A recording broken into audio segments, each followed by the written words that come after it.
dust of war still clung to the stones of Jerusalem when the first wave of European crusaders laid down their swords, their eyes fixed upon the sacred horizon. The year was 1099, and after years of brutal conflict, the First Crusade had achieved the unthinkable Christian control over the holiest city on earth. The blood of Saracens had soaked the soil, the cries of the dying still echoed in the wind, and the cross flew high above the ancient walls. Yet the victory, hard-fought and divinely ordained in the eyes of many, brought not peace but uncertainty. Jerusalem had been taken, yes, but it had not been secured. The Holy Land in the early 12th century was a fragile promise, a shining jewel balanced precariously on the edge of a dagger. For the Christian West, this was not merely a matter of territory. It was spiritual conquest, divine fulfillment. Pilgrims began arriving in waves, pouring across the scorched lands of Anatolia, through the bloodied passes of Syria, and into the heart of Judea. They came seeking absolution, spiritual rebirth, to walk where Christ had walked. They came in faith, but they came unprotected. The journey from Europe to Jerusalem was no simple pilgrimage. It was an odyssey fraught with peril. Bandits roamed the narrow mountain paths. Rogue Saracen warbands, enraged by the Christian conquest, sought vengeance. Wild animals prowled the open plains. There was no law, no shield, no escort, only the hope that God would deliver them safely. And yet, thousands came, men and women, old and young, walking barefoot for hundreds of miles with only a rosary in hand. Their faith was unwavering, but faith, alone, was not armor. In this crucible of devotion and danger, a new need arose, a call not just for warriors of Christ, but for guardians of his followers. It is here, in the shadow of sacred stone and smoldering battlefields, that the idea of the knight as a holy protector began to take root. Not merely a soldier, not merely a monk, something in between, something new. The kingdom of Jerusalem, newly formed and poorly fortified, lacked both the manpower and the infrastructure to police the vast stretches of territory it now claimed. European lords, who had remained behind to govern, were more interested in feudal power than in safeguarding pilgrims. The Byzantine Empire, though nominally allied, was suspicious and fragmented. The Pope far away in Rome could offer prayers, but not swords. The roads from Jaffa to Jerusalem became killing fields, where the faithful met violent ends before ever reaching the city of their dreams. From the chaos, a quiet resolve emerged. Some began to ask, what if the sword could serve the cross, not just in war, but in peace? What if there were those who would take up arms, not for glory or riches, but for the sole purpose of protecting those too weak to protect themselves? What if warriors could be monks? What if monks could be warriors? The idea was heretical to some, revolutionary to others. It challenged centuries of tradition. Monks were meant to withdraw from the world, not engage in its bloodshed. Knights were born to kill, not to kneel in prayer. And yet, the synthesis of these two vocations, the merging of contemplation and combat, was precisely what the moment demanded. The Holy Land was a new world. It required a new kind of man. And so, whispers began to spread through the halls of churches and the tents of crusaders. Whispers of forming a brotherhood, unlike any seen before. A brotherhood who would take vows of poverty, chastity, and obedience, but who would also ride into danger, sword in hand, to shield the helpless and confront the enemies of Christendom. These men would not seek reward. They would not claim land. They would live and die for a mission greater than themselves. The conditions were ripe. The Church, having tasted the power of crusade, saw the potential in a militarized religious force. The nobility, exhausted by endless bloodshed, yearned for order and meaning. And among the faithful, there was an unspoken desperation for protectors, angels in armor, who might stand between them and the abyss. The soil of Jerusalem, still wet with blood, was ready to bear new fruit. By the year 1119, the momentum had reached a tipping point. The spark had been lit. In the halls of the newly conquered Temple of Solomon, misidentified as the ruins of King Solomon's original temple, a small group of knights gathered under a shared vow. They were not many, perhaps only 9, but their hearts were resolute. These men, led by Hugues de Payens, would become the nucleus of the most enigmatic and powerful military order the world had ever seen. But even then, they could not have known what they were about to unleash. The medieval world was deeply symbolic, and the founding of this group struck a chord that resonated beyond the physical. Knights who protected pilgrims, warriors who took monastic vows. It was paradoxical, contradictory, and yet, it captured the imagination of an age that believed deeply in divine providence and holy destiny. Across Europe, word spread of these strange new knights. They lived simply, they ate little, they fought fiercely, and most importantly, they protected. They were seen escorting groups of pilgrims across deadly roads. They rode 2 men to a horse, a symbol of their vow of poverty. They spoke of humility, sacrifice, service. In a time when many knights were little more than mercenaries with noble blood, these men stood apart. But while their mission was noble, it was also political. The Christian control of Jerusalem depended upon stability, upon trade, upon pilgrimage. Without safe passage, the kingdom of Jerusalem could not survive. The protection offered by these knights was not merely spiritual, it was strategic. They became indispensable to the survival of the Crusader states. Yet they were not formally recognized, not yet. In the eyes of the church, they were an anomaly, neither monastery nor army. But that would soon change. Europe in the early 12th century was entering a time of transformation. The Catholic Church, under growing papal power, was asserting new authority. The ideas of Christian knighthood and spiritual warfare were gaining traction. Monastic orders like the Cistercians were spreading reformist ideals of poverty and labor. It was fertile ground for innovation and for a holy militia. When the Templars, as they would come to be called, sought the endorsement of the Church, they were met with curiosity and opportunity. Bernard of Clairvaux, a towering theological figure and founder of the Cistercian order, became their unlikely champion. He saw in them a new model of sanctity, a new path to holiness in a violent world. He wrote of them with reverence, describing them as milites Christi, soldiers of Christ. It was through his influence, and the strategic lobbying of key nobles, that the Church convened a council to consider the order's official recognition. In 1129, at the Council of Troyes, the poor fellow soldiers of Christ and of the Temple of Solomon were officially sanctioned. The papal seal was given. Their rule was codified. The world's first international standing army was born, not in a palace but in a temple, not by conquest, but by covenant. This moment marked the beginning of something extraordinary. With the backing of the Church, the Templars could recruit across borders. They could receive donations of land and wealth. They could operate with legal exemptions and divine mandate. From 9 men in a temple, they would grow into a force of thousands, spanning continents and commanding influence far beyond the battlefield. But before the fame, before the secrecy, before the accusations of heresy and whispers of lost treasure, there was this a road between Jaffa and Jerusalem, littered with the bodies of the faithful, a path no one dared to walk, and 9 men who said, "We will stand here, we will not move." In that stance, something ancient was reborn. Not just the sword, not just the cross, but the willingness to die so that others may walk freely. A promise etched into blood and stone, echoing across centuries. This was the world that birthed the Templars, a world of danger and devotion, a world suspended between heaven and earth, and they would shape it as much as they were shaped by it. They were only 9.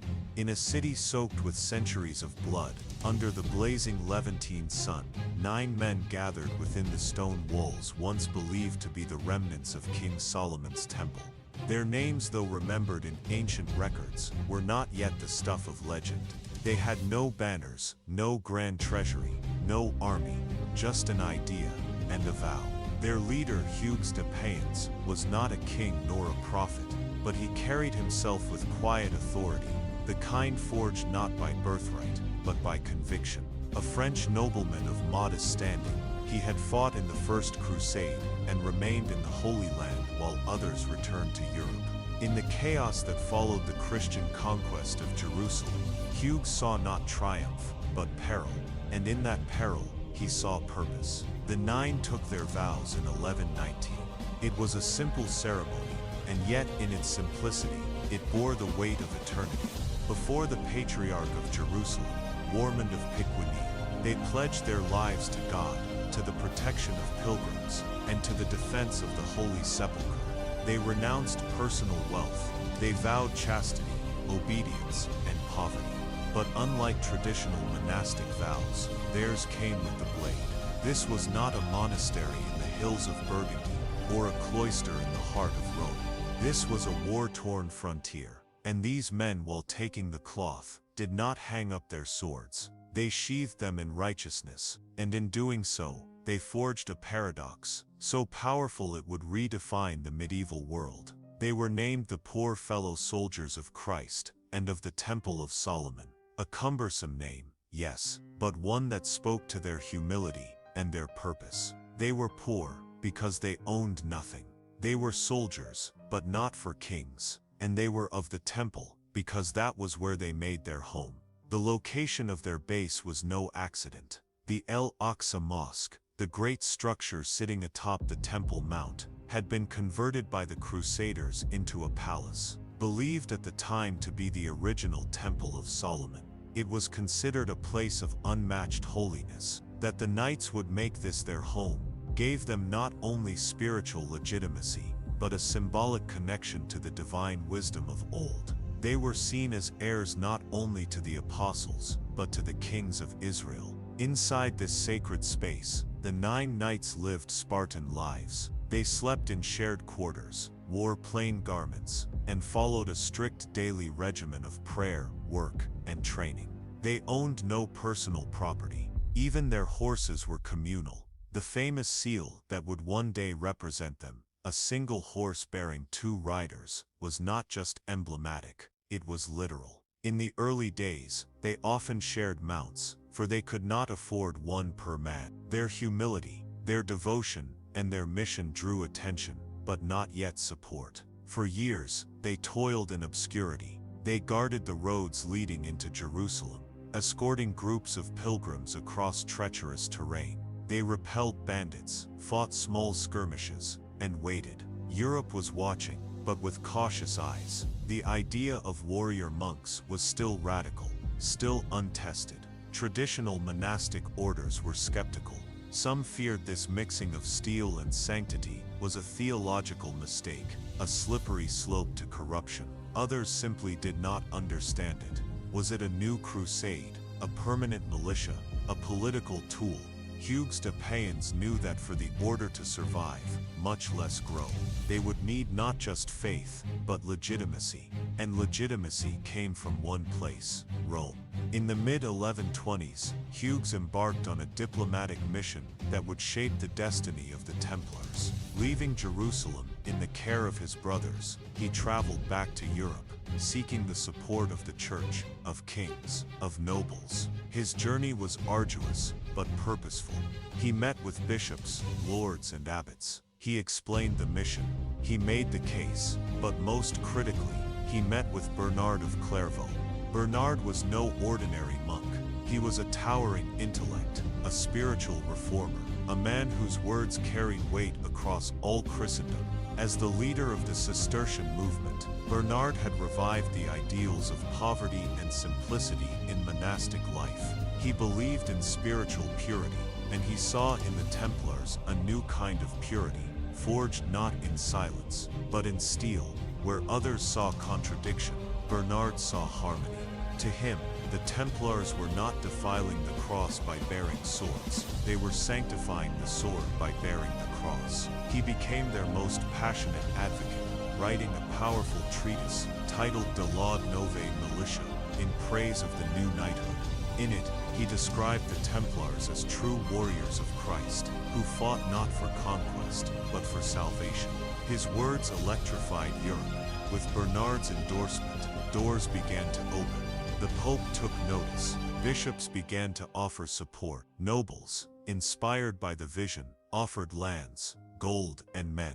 The small ragtag band that once patrolled the roads of Jerusalem was now becoming a movement. In 1129, at the Council of Troyes, the Templars were officially recognized by the Church. Their rule, modeled on that of the Cistercians, was formalized. It detailed every aspect of their lives, from prayer schedules to grooming standards, from battle conduct to silence at meals. They were to live like monks and fight like knights. Obedience was paramount. Discipline was absolute. Pride was forbidden. Their goal was singular: to serve God by defending his people. The rule of the Templars was harsh. They could not own personal items. They could not kiss women, not even their mothers. They slept in full clothes, ready for battle at any moment. They ate in silence, their meals often consisting of stale bread, beans and wine mixed with water. Everything they did together, as a brotherhood. There was no individual glory, no personal ambition. The mission was all. The impact of this new legitimacy was immediate. Donations flooded in. Lands were granted across France, England, Spain and beyond. Wealthy nobles, unable or unwilling to go to the Holy Land themselves, entrusted the Templars with funds to support the cause. Recruitment increased. Young knights, disillusioned with the politics of feudal life, saw in the order a chance at true purpose. Monasteries trained the mind, castles trained the body, the temple trained the soul. In the years that followed, the order expanded rapidly. They established commanderies, fortified houses throughout Europe and the Levant. These served as training grounds, supply depots, and centers of regional influence. In Jerusalem, their base at the Temple Mount became a hub of military and administrative activity. They began to operate like an early state, self-governing, self-funded, and self-directed, but always under the banner of Christ. Yet even in their rise, they held fast to the original vows. Poverty remained a central tenet. No Templar could inherit property. No Templar could ransom himself from capture. They were forbidden from retreating in battle, unless outnumbered 3-1. To break these rules was to break faith with God, and in the eyes of the Templars, there was no greater sin. Their discipline, their ferocity, and their incorruptibility made them both respected and feared. When they rode into battle, they did so in silence, a wall of shields and crosses, moving as one. They struck with precision, never breaking formation, never chasing glory. When others fled, the Templars held. When others wavered, they advanced. In a world where loyalty could be bought, and alliances shifted like sand, the Templars stood as an unmovable pillar. They could be trusted, not because they were perfect, but because they believed in something greater than themselves, and they were willing to die for it. As their reputation grew, so did their responsibilities. Kings began to entrust them with treasures and secrets. Pilgrims sought their escort. Popes turned to them for counsel.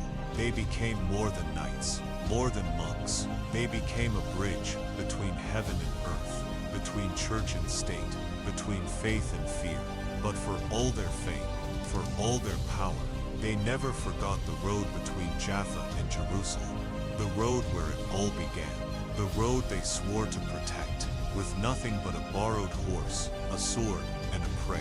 In the shadow of Solomon's temple, 9 men had knelt, not to claim dominion, but to offer it, not to take, but to serve, not to live, but to die well. And in that act of surrender, they became immortal. They came not with banners of conquest, but with parchments of purpose, not as lords over land, but as servants to an idea. Yet by the middle of the 12th century, the Knights Templar were no longer a fringe brotherhood, guarding desert roads. They were becoming something far more powerful, a transcontinental force, straddling the sacred and the secular, the spiritual and the strategic. And Europe, once unsure of them, now welcomed them as both holy warriors and trustworthy stewards. Their rise was meteoric. From that humble start with 9 brothers, the Templar order expanded rapidly, its tendrils reaching across kingdoms and empires, from the windswept moors of Scotland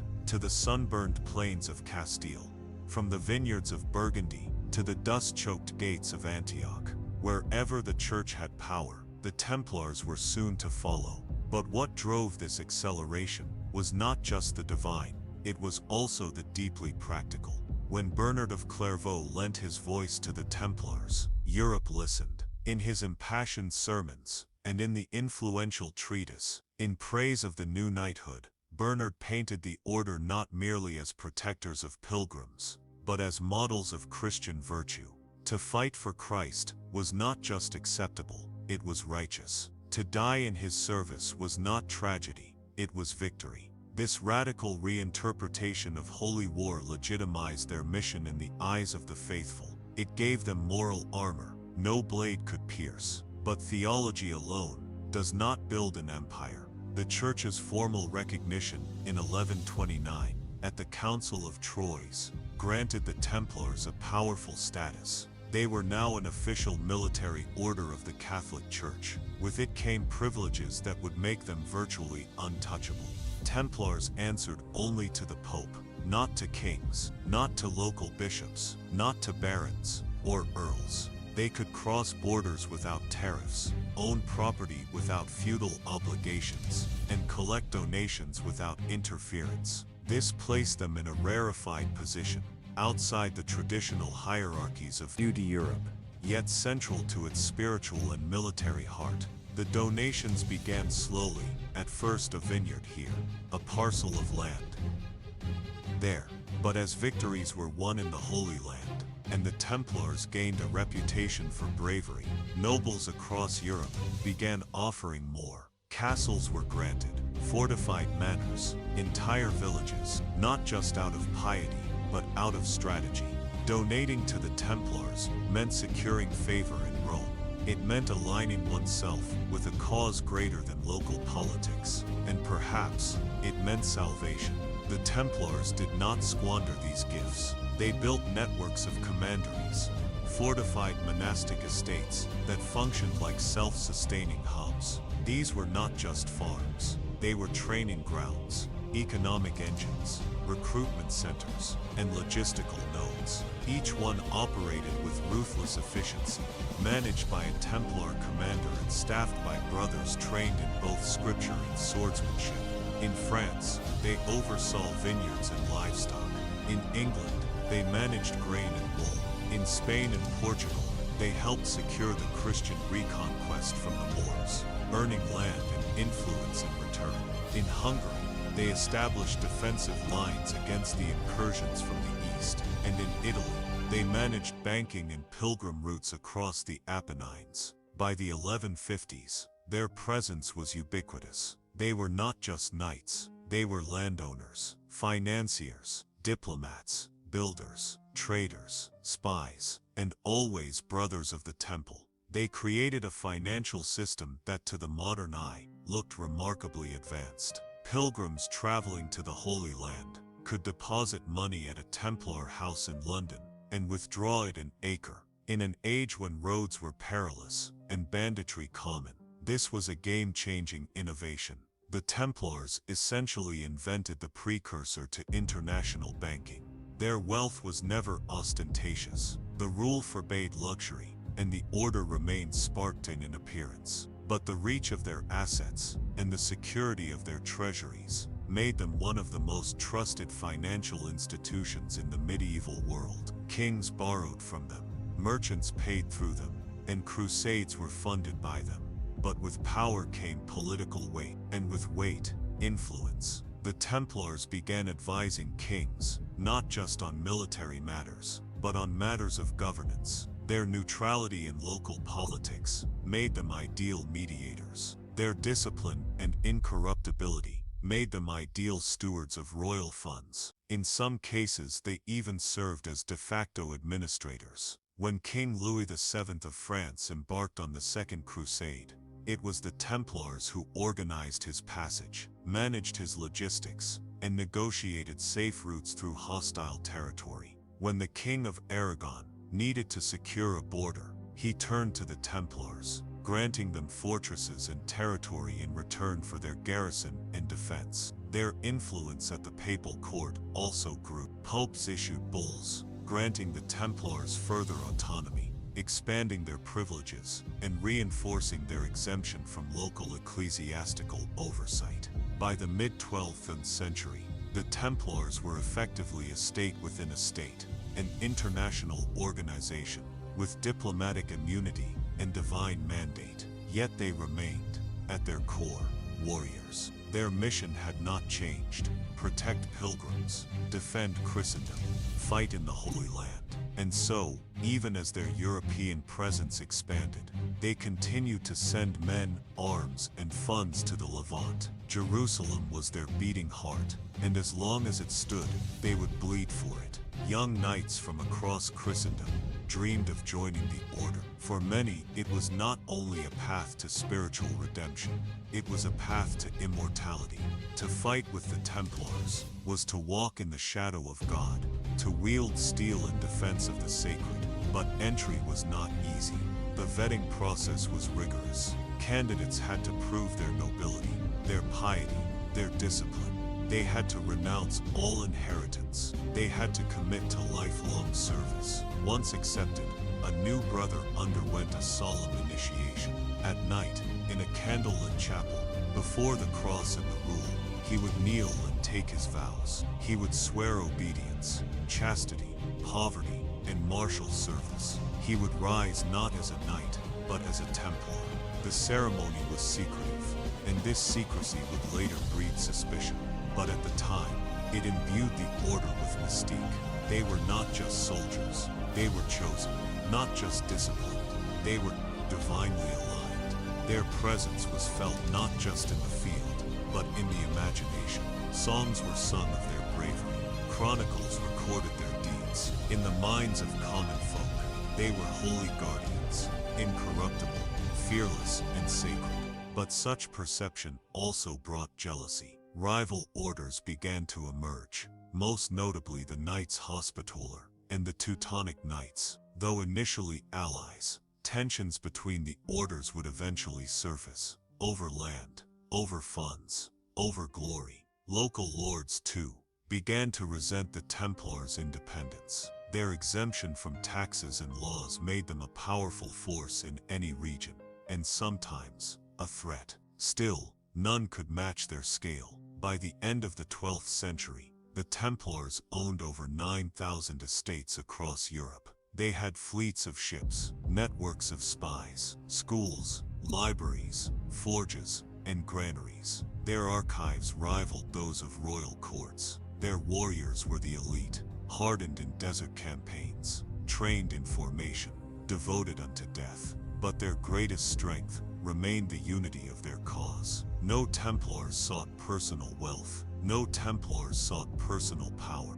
Their strength came from surrender. Surrender to the mission, to the rule, to God. And so the Templars stood, not as kings, but as something stranger, something more enduring. They were knights without ambition, warriors without borders, servants of no man, yet feared by all. They had risen from the sands of Jerusalem, and now they stood on the thrones of Europe. But with every rise, there is a price, and with every light, a shadow begins to grow. They were not merely knights. They were a storm forged in prayer and steel, shaped by silence and sacrifice, released upon the world with divine fury. The Knights Templar were never meant to be a standing army, yet in time, they became one of the most disciplined and feared fighting forces of the medieval age. Their tactics were precise, their formations unbreakable, their commitment absolute, and when they rode into battle, bearing the red cross on their white mantles, they were the embodiment of holy wrath. To understand their strength on the battlefield, one must first understand their structure. The Templars were not a horde of opportunistic mercenaries, nor a patchwork of feudal levies. They were a military machine, engineered with monastic rigor and martial efficiency. At the heart of this machine was discipline, not just the fear of death, but the acceptance of it. Every Templar knight had already renounced the world. Every Templar knight had already died to himself. They followed a strict chain of command. At the top was the Grand Master, a position of immense responsibility and spiritual weight. Beneath him, the seneschal managed internal administration. The marshal oversaw arms, horses, and battle logistics. Commanders and knights reported up this chain, ensuring that from the highest castle to the smallest field outpost, every man knew his role, his station, his purpose. Templar forces were typically divided into three classes: knights, sergeants, and serving brothers. The knights, noble-born, armored in chainmail, mounted on war horses, were the elite. They were the spearhead, the hammer that broke enemy lines. The sergeants, often of lower birth, wore black mantles and filled the critical roles of light cavalry, archers, and support. And then there were the serving brothers, non-combatants, who maintained the armories, cared for the wounded, and ensured the war machine never stalled. Unlike many medieval armies, the Templars did not disband after campaigns. They trained continuously. They drilled in formation.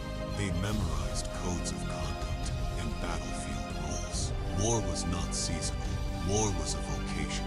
One of their most formidable innovations was their use of cohesive shock cavalry. While other Christian forces often charged chaotically, driven by personal valor, the Templars attacked in disciplined units. They formed wedge-shaped phalanxes, shields locked, lances forward, banners tight to the wind. At a signal, sometimes a trumpet, sometimes the cry, Bazaal, they would unleash their charge, hooves thundering like judgment, smashing through enemy lines with unstoppable force. Behind them came the second wave, sergeants and reserve knights, mopping up resistance, protecting flanks, reinforcing gains. This layered approach turned many a chaotic skirmish into a rout. The Templars knew how to break enemy morale as much as they knew how to spill blood. In siege warfare, they were equally adept. Their castles in the Holy Land were masterpieces of defensive architecture.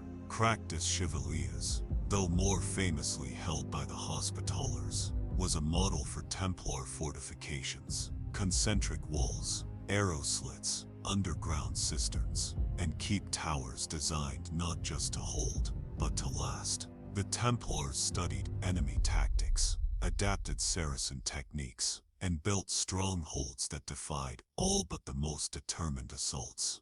But it was in open field battles that their legend was forged.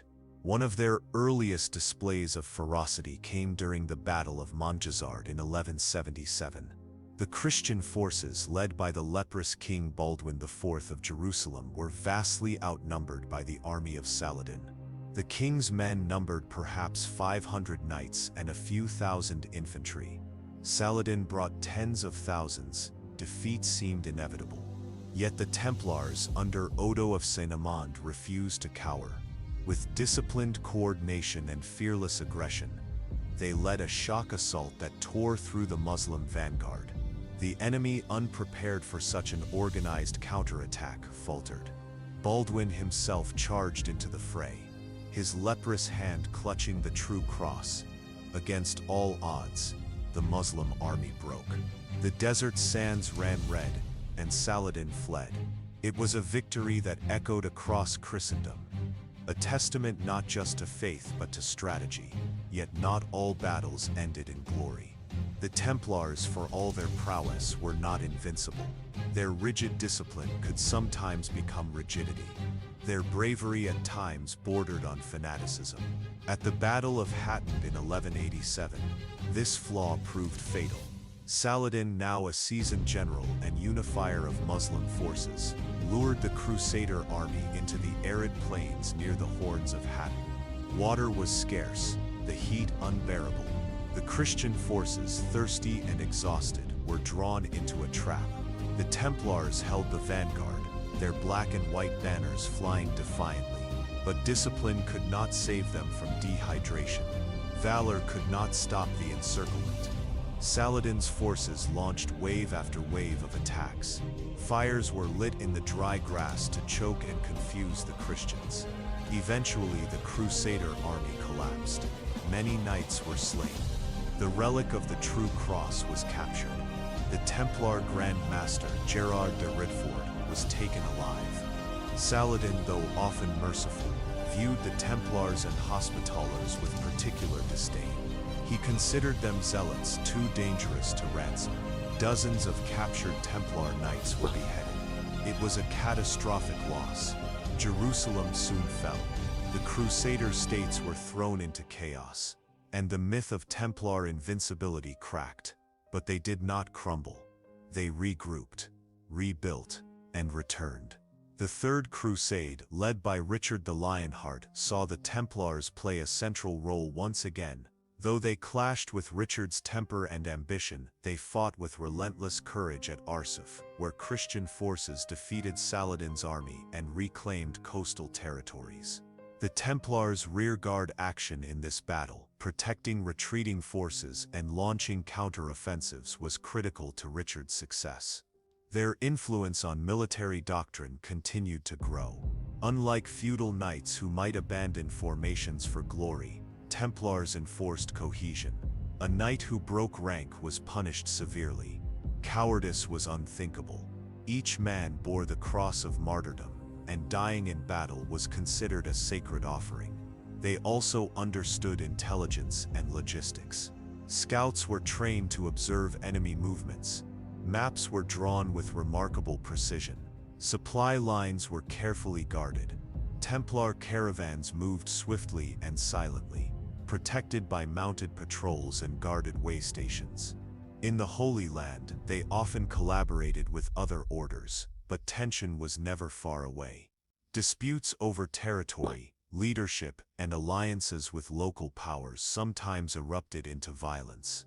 Still, when war came, the Templars always answered the call. They were present at the Siege of Acre, one of the bloodiest and most grueling engagements of the Crusades. Templar engineers helped undermine enemy walls. Their knights launched suicidal assaults to breach the gates. When the city finally fell, it was the Templars who secured key quarters and maintained order amid the chaos. In later decades, they supported campaigns in Spain and Portugal against the Moors. Their fortresses along the Iberian front lines became centers of resistance, their banners symbols of Christian resurgence. In Tomar, Portugal, the Templars established a headquarters that would become legendary, not just for its strategic importance, but for the mystical legends it would inspire in centuries to come. As military technology evolved, so did their tactics. They experimented with siege engines, naval coordination, and advanced defensive design. But always, the heart of their strategy remained the same: unity, obedience, and unshakable faith.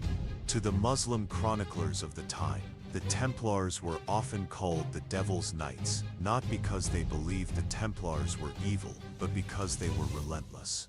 They did not retreat, they did not surrender, and they did not fear death. Yet by the early 13th century, the tides were turning.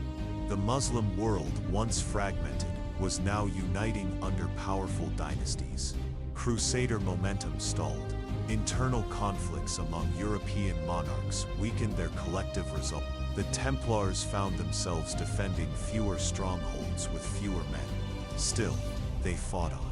In 1217, they participated in the Fifth Crusade's ill-fated invasion of Egypt. In 1244, they were nearly annihilated at the Battle of La Fourby, where Egyptian and Khwarezmian forces destroyed a combined Christian army. Only 33 Templar knights survived. Despite these defeats, they remained committed. In 1291, they stood as the last line of defense during the fall of Acre, the final Crusader stronghold in the Holy Land. It was a brutal siege. Walls were shattered by trebuchets. Flames engulfed the streets. When the city finally fell, the Templars retreated to their citadel, holding out for 10 more days in desperate close combat before the final breach. Their Grand Master, Guillaume de Beaujeu, fought even after being mortally wounded. His last words, "I am not running away. I am dead." With his fall, the Templars lost not just a leader, but a symbol. The fall of Acre marked the end of an era. The Crusader dream was over. The Holy Land was lost. But the Templars did not vanish. Their network across Europe remained intact. Their resources vast, their political influence still formidable. And that would prove to be their greatest vulnerability. For in a world without crusades, a military order without a battlefield became an enigma and a threat. They began as warriors.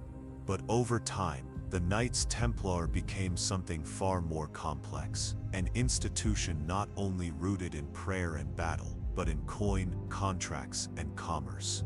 They were monks and soldiers, yes, but also landowners, bankers, and architects of an economic network that stretched across continents.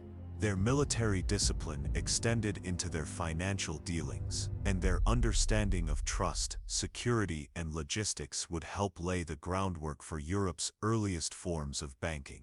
In the 12th and 13th centuries, power was no longer measured solely in swords and soldiers. It was counted in land, gold, and influence. And here, the Templars excelled.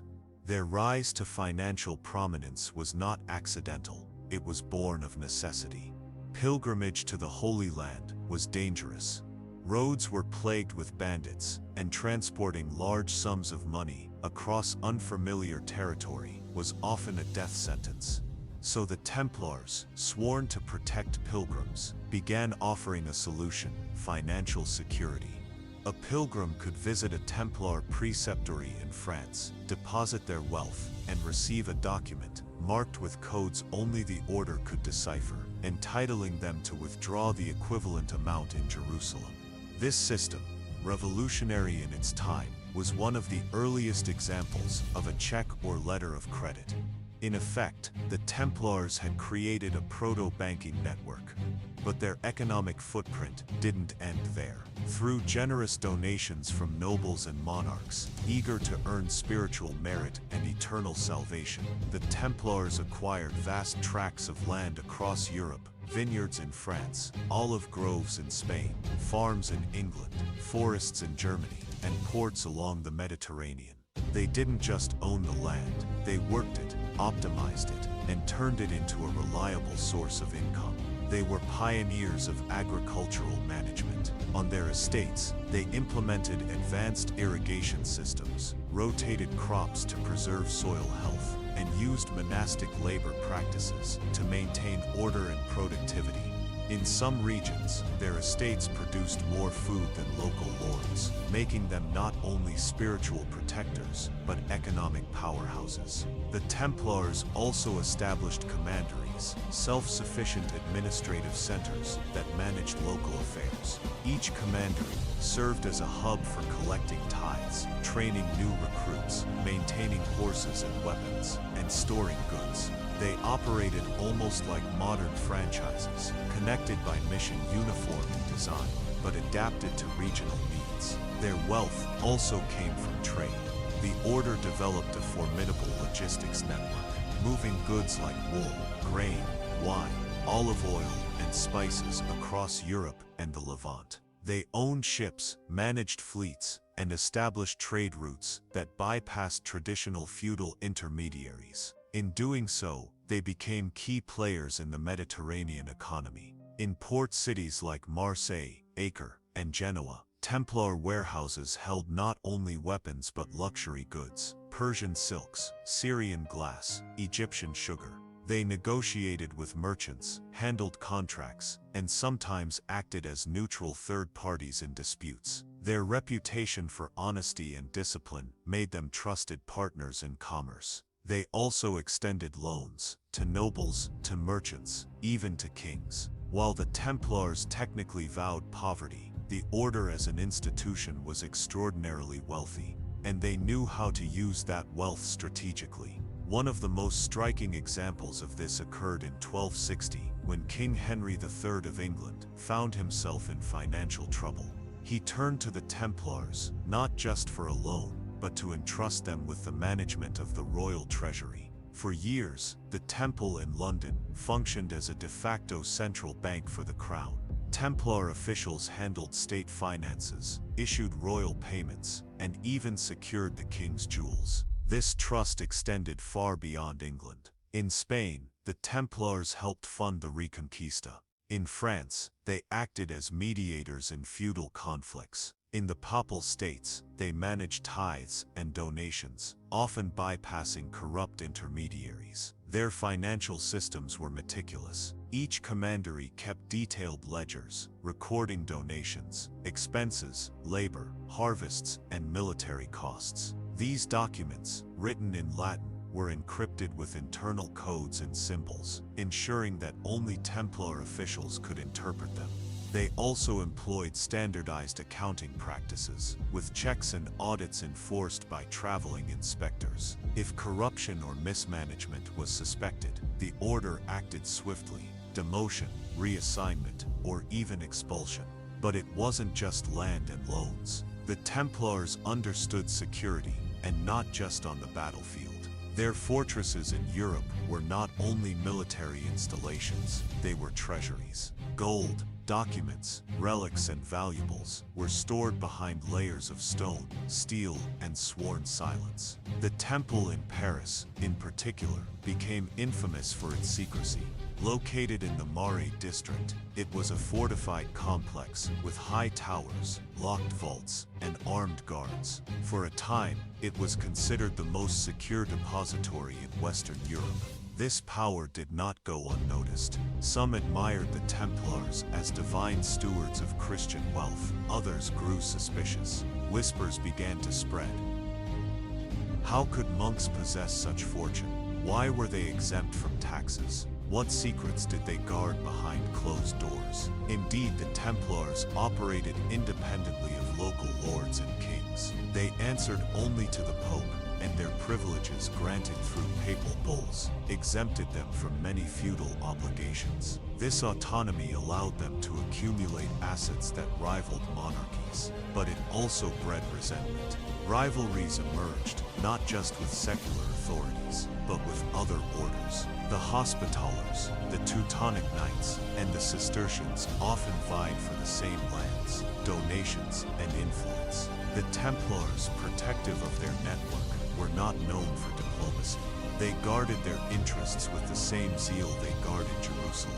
Still, their economic influence continued to grow. By the early 14th century, they controlled over 9,000 properties across Europe and the Mediterranean.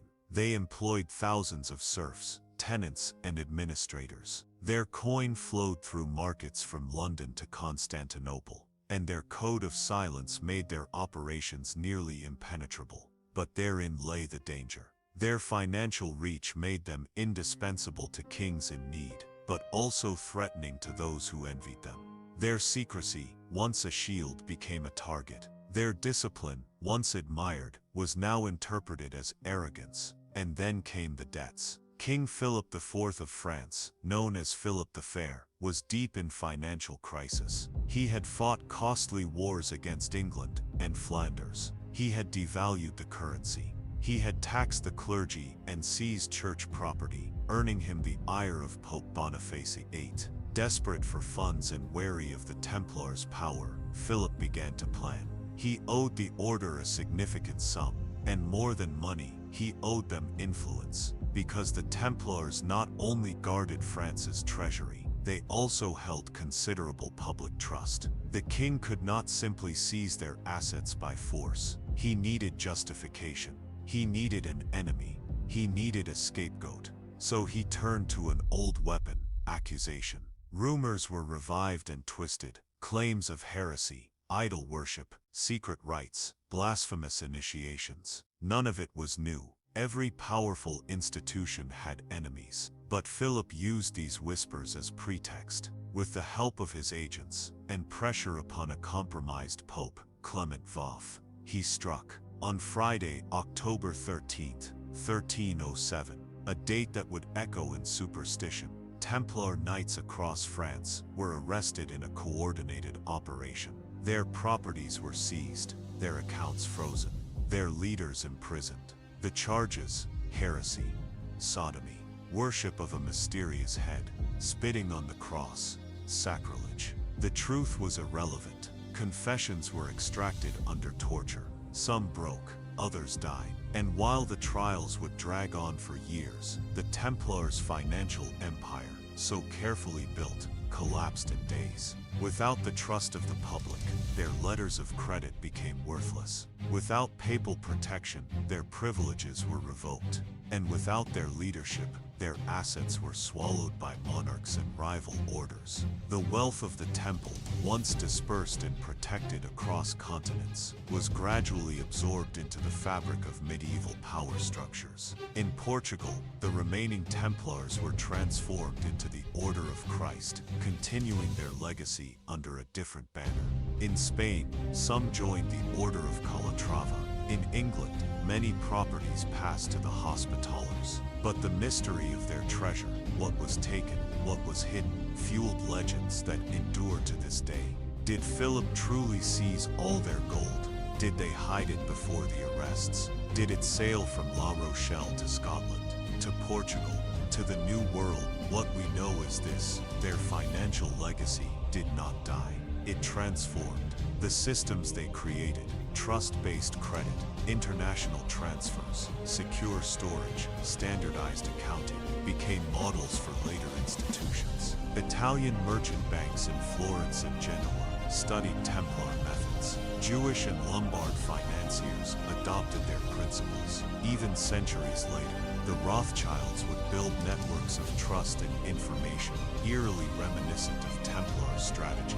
In the shadow of cathedrals and castles, their economic genius lived on. They had turned faith into currency, obedience into management, and secrecy into strength. For a time, they were the pulse behind Christian expansion, the hidden backbone of commerce, the silent architects of a new order. But they had flown too close to the sun. And in a world ruled by jealous kings and hungry thrones, no fortress, not even the temple itself, could withstand betrayal from within. They began with a mission to protect pilgrims on their journey to the Holy Land. But by the late 12th century, the Knights Templar were no longer confined to the dusty roads of Jerusalem or the battlements of Acre. They had become something else entirely. A political force, with power stretching across kingdoms and privileges that defied feudal logic. The Templars wove themselves into the political fabric of medieval Europe, sometimes as allies, sometimes as pawns, and often as threats. This expansion of influence was not planned like a modern campaign. It unfolded through opportunity, reputation, and necessity. When monarchs needed troops, gold, or neutrality in a time of factional warfare, they turned to the Templars. When popes needed enforcers of the faith outside the corrupt web of local bishops, they turned to the Templars. And when common people sought justice or safety, they often found it behind the Templar cross. In the Kingdom of France, the order held immense sway. French knights had formed the early core of the Templars, and the French nobility, eager to secure salvation, had gifted them castles, towns, and entire provinces. Royal support came easily at first, especially from Louis VII and Philip Augustus. The Templars, in turn, supported royal crusades, offered logistics, ships, and funds. They were both sword and shield for French ambitions in the East. But this closeness to the crown was always uneasy. The Templars operated independently. Their commanderies paid no taxes. Their oaths were not to the king, but to the Pope and the Grand Master in Jerusalem or Paris. That alone made them suspect. Across the English Channel, the story was similar, but more complicated. England was a land of barons, rebellion, and shifting loyalties. The Templars found favor with several monarchs, most notably Henry II and King John. In fact, when John signed the Magna Carta in 1215, it was a Templar, Brother Imeric, Master of England, who was appointed one of the guarantors of the Charter. This was not just symbolic. It showed that the Templars were trusted to mediate between crown and nobility, between secular ambition and divine justice. And yet, even here, their neutrality was fragile. They could not always please everyone. In times of civil unrest, their estates were targeted, their treasure houses raided, their allegiance is questioned. To the south, in the Iberian Peninsula, the Templars thrived in a different context. Here, Christian kingdoms were locked in a centuries-long battle against Muslim rule, the Reconquista. The Templars didn't just fight, they governed. Kings of Aragon, Castile, and Portugal granted them lands on the frontier. In return, they built fortresses, garrisoned troops, and helped push the Islamic Emirates back toward the south. They also influenced policy.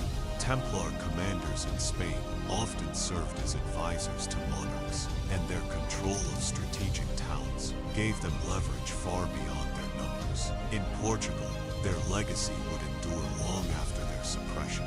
Rebranded as the Order of Christ, they would later fund voyages that opened the age of exploration. In the Holy Roman Empire, their expansion was more cautious. German princes were fiercely independent and suspicious of foreign orders. The Templars owned lands in the Rhineland, Bavaria, and Saxony, but always less than the Teutonic Knights, a rival order with Germanic roots. Here the Templars maintained a low profile, operating primarily through finance and diplomacy. In Italy, their presence was both spiritual and commercial. They controlled properties in Lombardy, Tuscany, and the Papal States. Their commanderies in Rome and Florence became financial hubs, and their influence reached into the Vatican itself. Popes often used Templar couriers for delicate messages, Templar ships for safe passage, and Templar officials for managing church funds.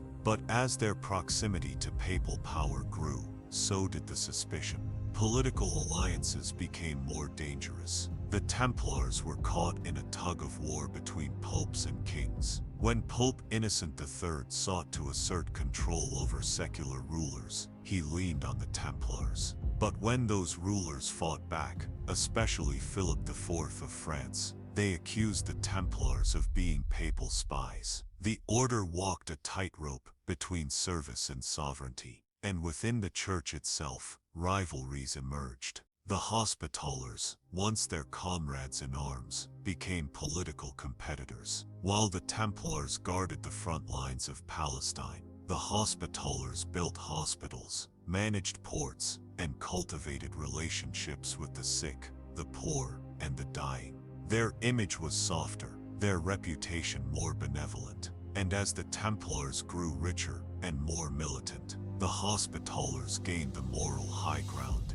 in the eyes of many. The Teutonic Knights, based in Eastern Europe, followed a similar path, military monks with territorial ambitions. But unlike the Templars, they carved out their own state in Prussia, becoming rulers in their own right. The Templars, by contrast, always remained an order without a country, wealthy, powerful, but dependent on the goodwill of others, and that made them vulnerable. They wielded influence in every court, but belonged to none. They advised kings but bowed to no crown. They protected pilgrims, but threatened local lords. In a world built on loyalty and lineage, the Templars were outsiders, respected, feared, and ultimately resented. This political ambivalence reached its peak during the Crusades' later years, as the Muslim forces under Saladin and his successors regained territory. Christian unity fractured. Blame was passed like a poisoned cup. The Templars were accused of arrogance, of refusing to cooperate with other orders, of seeking glory instead of victory. In 1244, after the devastating loss of Jerusalem to Muslim forces, the Templars were blamed for the failure. Their tactics were too rigid, their refusal to bend too costly. Critics said they fought for themselves, not Christendom. Inside the order, debates raged. Some Templars wanted to reform, to become more conciliatory, more diplomatic. Others clung to the old ways, obedience, secrecy, combat above compromise. And yet, despite these conflicts, their political relevance only grew. By the 1290s, as the Crusader states crumbled and the Holy Land was lost, the Templars shifted focus entirely to Europe. They proposed a new plan, a unification of military orders under one banner, with a single army and a single Grand Master, ready for a new crusade. Jacques de Molay, the last Grand Master, traveled across Europe seeking support. He met with kings, popes, and nobles. He envisioned a Christian coalition, unlike anything seen before. But his timing was fatal. Kings no longer needed a crusade. They needed cash. They needed control. They feared what the Templars might become. And so, behind their backs, secret alliances formed. In France, Philip IV plotted with Pope Clement V. In England, Scotland, and Germany, whispers of heresy began to surface. The Templars had risen through politics, but they would fall by it too. Still, for over 2 centuries, they had reshaped the balance of power. They had turned monasteries into embassies, commanders into diplomats, and spiritual vows into instruments of influence. They had defended borders without raising armies,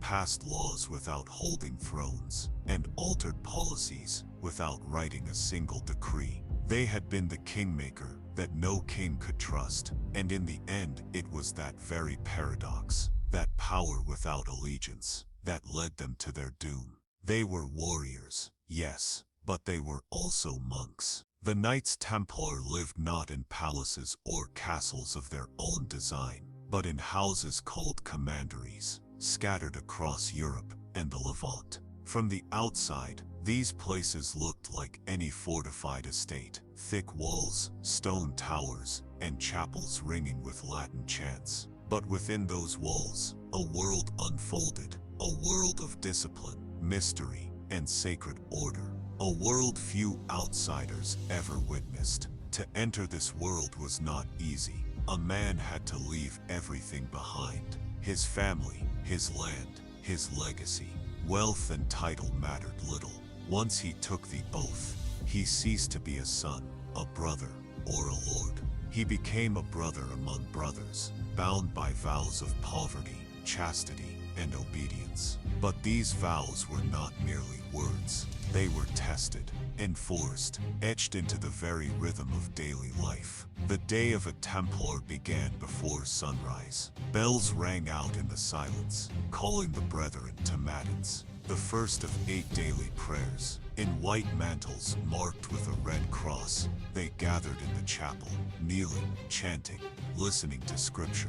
This wasn't optional. No matter the weather, no matter the fatigue, the Templar prayed. After prayer came work. Those stationed in Europe might manage fields, supervise peasants, or inspect crops and livestock. Others worked as scribes, accountants, or blacksmiths. In the Holy Land, duties were more severe, training with weapons, drilling with horses, maintaining armor, patrolling routes. Every task, from the humblest to the most grueling, was sacred. It served the mission. It served God. Meals were taken in silence. Brothers sat at long wooden tables, eating simple fare. Bread, beans, fish. Meat was rare and regulated. Wine was permitted, but in moderation. While they ate, one brother read from scripture aloud, reminding them of divine purpose, even during nourishment. Conversation was not banned, but discouraged outside approved times. Silence kept the soul focused, the mind sharp. Each brother owned nothing, not even his clothes. All garments, weapons, and tools were issued by the order and returned upon death. Personal vanity was forbidden. No jewelry, no bright colors. Hair was kept short. Beards were grown as a sign of humility. The Templar rejected the world and all its trappings. He did not marry. He did not gamble. He did not dance. Yet beneath this discipline lay layers of ritual, symbolism, and secrecy. The initiation ceremony, one of the most misunderstood aspects of the order, was deeply sacred. It did not occur in great halls or open cathedrals, but behind closed doors, often at night, with only Templar brothers present. The initiate would be led to a chapel, where senior members awaited him. He was asked questions, many questions. Was he married? Did he owe debts? Did he seek to join for glory or for God? If his answers satisfied, he was warned. This life would be hard. There would be no riches, no comfort, no escape. If he agreed, he knelt. A sword was placed on his shoulder. He swore oaths, never to retreat in battle unless outnumbered 3-1, never to reveal the secrets of the order, never to abandon a brother in need, and always to protect the weak and the pilgrim. Then came the mantle, the white tunic, bearing the red cross, not just a garment. It was a mark of death to the self, of rebirth into a life of sacred war. The initiate rose as a full brother, forever changed. Outsiders saw only fragments of this. Rumors abounded. Some claimed the Templars kissed each other in strange rituals, spat on the cross, or invoked heretical names. These accusations would later become the basis of their downfall. But in truth, the secrecy was born not of wickedness, but of sacredness. What was holy was hidden. What was mysterious was protected. The Templars had their own codes, written and unwritten. The Latin rule, based on the rule of Saint Benedict and adapted for warriors, guided their lives. It had over 600 clauses, covering everything from dress to diet, prayer to punishment. It forbade personal letters. It required confession. It warned against pride. Punishments were harsh but just. A brother who disobeyed orders might be denied communion. A brother who lied or fled from battle might be flogged publicly. More serious infractions led to expulsion. Yet the discipline forged unity. It removed ego. It made one Templar interchangeable with the next, bound by the same fire. Hierarchy existed, of course. At the top was the Grand Master, elected by fellow knights. He commanded both spiritual and military authority. Beneath him were regional masters, marshals, commanders, sergeants. But unlike noble courts, the hierarchy was fluid. A knight could rise through merit. Even a sergeant, usually of humble birth, could earn prestige through courage and service. Templars were multilingual, cosmopolitan, and pragmatic. In Jerusalem, they dealt with Arabs, Jews, Greeks, Armenians, and Franks. They learned languages. They negotiated truces. They even employed local Muslims as guides and scouts. Contrary to modern myths, the Templars were not bloodthirsty fanatics. They were devout, yes, but also shrewd, adaptive, and at times, surprisingly tolerant. Yet within the walls of their commandery, they maintained a world apart. Templar architecture reflected this. Their churches were often round, modeled after the Church of the Holy Sepulchre in Jerusalem. The shape symbolized eternity, unity, and the circle of divine protection. These round churches stood in stark contrast to the Gothic spires of contemporary Europe. They were places of mystery and awe. In the archives of these churches, secret documents were kept, financial records, papal correspondences, lists of relics. The Templars were meticulous record keepers. Their libraries, though not as vast as monastic orders, held rare manuscripts and copies of lost texts, some say even scrolls brought from the East, untranslated and unread by the outside world. Some modern theorists claim these secrets held ancient knowledge, astronomy, alchemy, perhaps even forbidden gospels. But the truth may be more grounded. Legal documents, contracts, letters from bishops and kings. Still, their guarded nature fueled legend. Among the brothers, there were whispers of visions, of miracles, of divine dreams. Templars who died in battle were said to be crowned by angels. Others spoke of sacred relics the order had found in Jerusalem, pieces of the true cross, the lance of Longinus, even the Holy Grail. Were these real? Or were they symbols of the order's purpose, tools to inspire, to elevate, to endure? The answer, like much of the Templars' inner life, remains buried in silence. One thing is certain, their spiritual practice was not an afterthought. They did not fight for territory. They fought for transcendence. Every sword raised was a prayer. Every campaign, a pilgrimage. They believed, truly believed, that dying for Christ cleansed the soul completely. Martyrdom was the highest honor, and yet they were not without doubt. Private writings reveal inner struggles, temptations, fears. Some Templars suffered breakdowns. Others sought forgiveness in the quiet of remote chapels. They were not perfect saints. They were men disciplined, flawed, devout. They lived by a paradox: to kill in the name of peace, to surrender the world while shaping it, to wear the armor of war while pursuing the silence of God. That paradox defined their legacy. Inside their communities, they practiced fraternity. Senior brothers mentored younger ones. Meals were shared, stories told. There was laughter tempered by reverence. There were friendships tempered by vows. The order was a family, bound not by blood, but by spirit. In death they were buried in silence, often without names, only the cross. Their bones rested beneath chapels, in crypts, or in the earth of distant battlefields. No grand tombs, no royal monuments, just the quiet promise of resurrection. What remains of their inner world today? Fragments, ruins, manuscripts, legends. But if you walk through the crumbling chapel of a forgotten commandery, and you run your hand along the stone where prayers once echoed, you might still feel it. The discipline, the devotion, the breathless fire of men who gave up everything to serve a mystery greater than themselves. The Knights Templars' relationship with the Vatican was a defining element of their existence, shaping their destiny from their very inception to their dramatic fall. To fully appreciate the significance of this bond, one must delve deeply into the multifaceted nature of the medieval church, the evolving role of the papacy, and the shifting political landscape of Europe during the Crusades and beyond. At the dawn of the 12th century, Europe was dominated by a world order profoundly influenced by the Roman Catholic Church.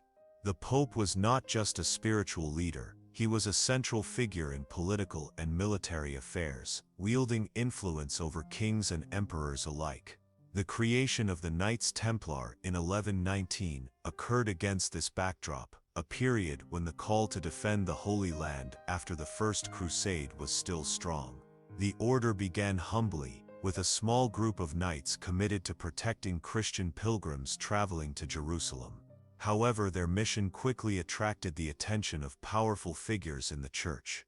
By 1129, the Templars had gained formal recognition at the Council of Troyes, but it was Pope Innocent II's papal bull Omni Datum Optimum in 1139 that truly cemented their privileged position. This document granted the Templars unprecedented autonomy. They were exempt from paying taxes to local authorities, allowed to build their own chapels, and placed under the sole authority of the Pope, rather than any feudal lord or bishop. This direct papal protection was both a blessing and a source of immense power. It allowed the Templars to operate across national boundaries with relative independence, establishing fortresses, commanderies, and estates throughout Europe and the Holy Land. Their allegiance was to the Pope alone, creating a unique institution that combined monastic discipline with military prowess. The papacy viewed the Templars as essential instruments in the struggle to maintain Christian control over the Levant. Their military successes in defending Crusader states and escorting pilgrims were a testament to their effectiveness.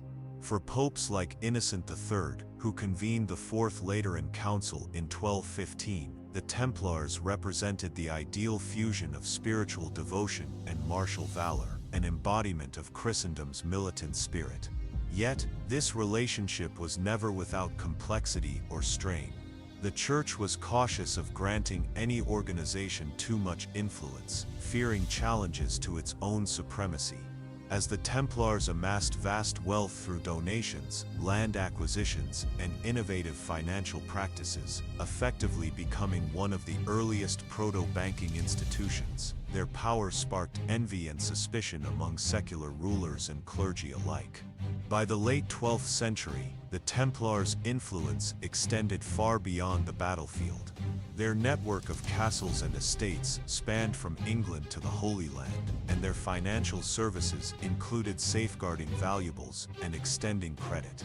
Kings and nobles relied on the Templars for funds, which paradoxically sowed the seeds for future conflict. The order's involvement in financial affairs was a double-edged sword, providing stability and resources, yet entangling them in the volatile politics of medieval Europe. The papacy's stance toward the Templars fluctuated with changing popes and shifting political contexts. While many popes, including Gregory Knight and Innocent III, reaffirmed the order's privileges and missions, others expressed unease about their growing independence and wealth. The delicate balance of supporting the Knights without allowing them to become too autonomous was a recurring theme. One critical example is the papacy of Pope Boniface VIII, whose assertive claims to papal supremacy stirred tensions with monarchs and military orders alike. Though Boniface died before the Templars' downfall, his era highlighted the fraught dynamics between church and state, within which the order operated. As the 13th century progressed, the fortunes of the Crusader states waned. The loss of Jerusalem in 1187 to Saladin was a profound blow. The Templars continued to fight bravely, but the political and military realities shifted dramatically. The papacy, committed to preserving Christian presence in the East, increasingly relied on the military orders for support, yet could not fully shield them from the turbulence of European politics. This turbulence culminated in the dramatic events of the early 14th century. King Philip IV of France, also known as Philip the Fair, found himself deeply indebted to the Templars. Facing financial crises and eager to consolidate power, Philip targeted the order. On October 13, 1307, a date now infamous, French authorities arrested hundreds of Templars, accusing them of heresy, idolatry, and various other crimes. The accusations were severe and shocking, involving allegations of secret rituals, blasphemy, and moral corruption. These charges shocked the Christian world, but many historians now view them as politically motivated fabrications designed to justify the king's actions and enable seizure of the Templars' vast wealth. Pope Clement V, under enormous pressure from Philip, was forced into a precarious position. Initially skeptical of the charges, he nonetheless authorized investigations and trials. The inquisitorial proceedings were marked by torture, forced confessions, and manipulation. Many Templars retracted their confessions once the torture ceased, but the damage was done. The papacy's role during these trials is a subject of enduring debate. Clement V hesitated, but eventually issued the papal bull Vox in Excelso in 1312, formally dissolving the order. Their properties were largely transferred to the Knights Hospitaller, but the destruction of the Templars as a political and military force was complete. The Church's actions during this period revealed a profound contradiction. The Templars had been founded and sustained by the papacy, yet they were sacrificed under political duress. This episode exposed the vulnerability of religious institutions to secular power struggles and underscored the complexities of medieval church politics. In the centuries that followed, the Templars became the subject of myth, legend, and conspiracy. Their dramatic rise and fall fascinated scholars and storytellers alike. The Vatican's own view evolved. In modern times, popes such as Benedict XVI have acknowledged the injustices suffered by the order, reflecting a recognition of their historical importance and the tragic nature of their demise. Ultimately, the Knights Templars' story is a powerful testament to the intertwining of faith, power, and politics. Their relationship with the Vatican was both their greatest strength and, in the end, a source of vulnerability. The Order's legacy lives on not only in history, but also in the enduring fascination their story continues to inspire worldwide. The military prowess of the Knights Templar was not merely a product of their faith, but a result of meticulous training, strategic innovation, and an unwavering commitment to their mission. Their unique combination of monastic discipline and martial excellence made them one of the most formidable military forces of the medieval period. Understanding their most significant battles and tactical approaches requires a comprehensive exploration of their campaigns, equipment, fortifications, and interactions with both allies and adversaries. One of the most pivotal and early campaigns in which the Templars distinguished themselves was the Siege of Ascalon in 1153. Ascalon, located on the southern coast of the Levant, was a crucial Muslim stronghold that posed a continuous threat to the nascent Kingdom of Jerusalem.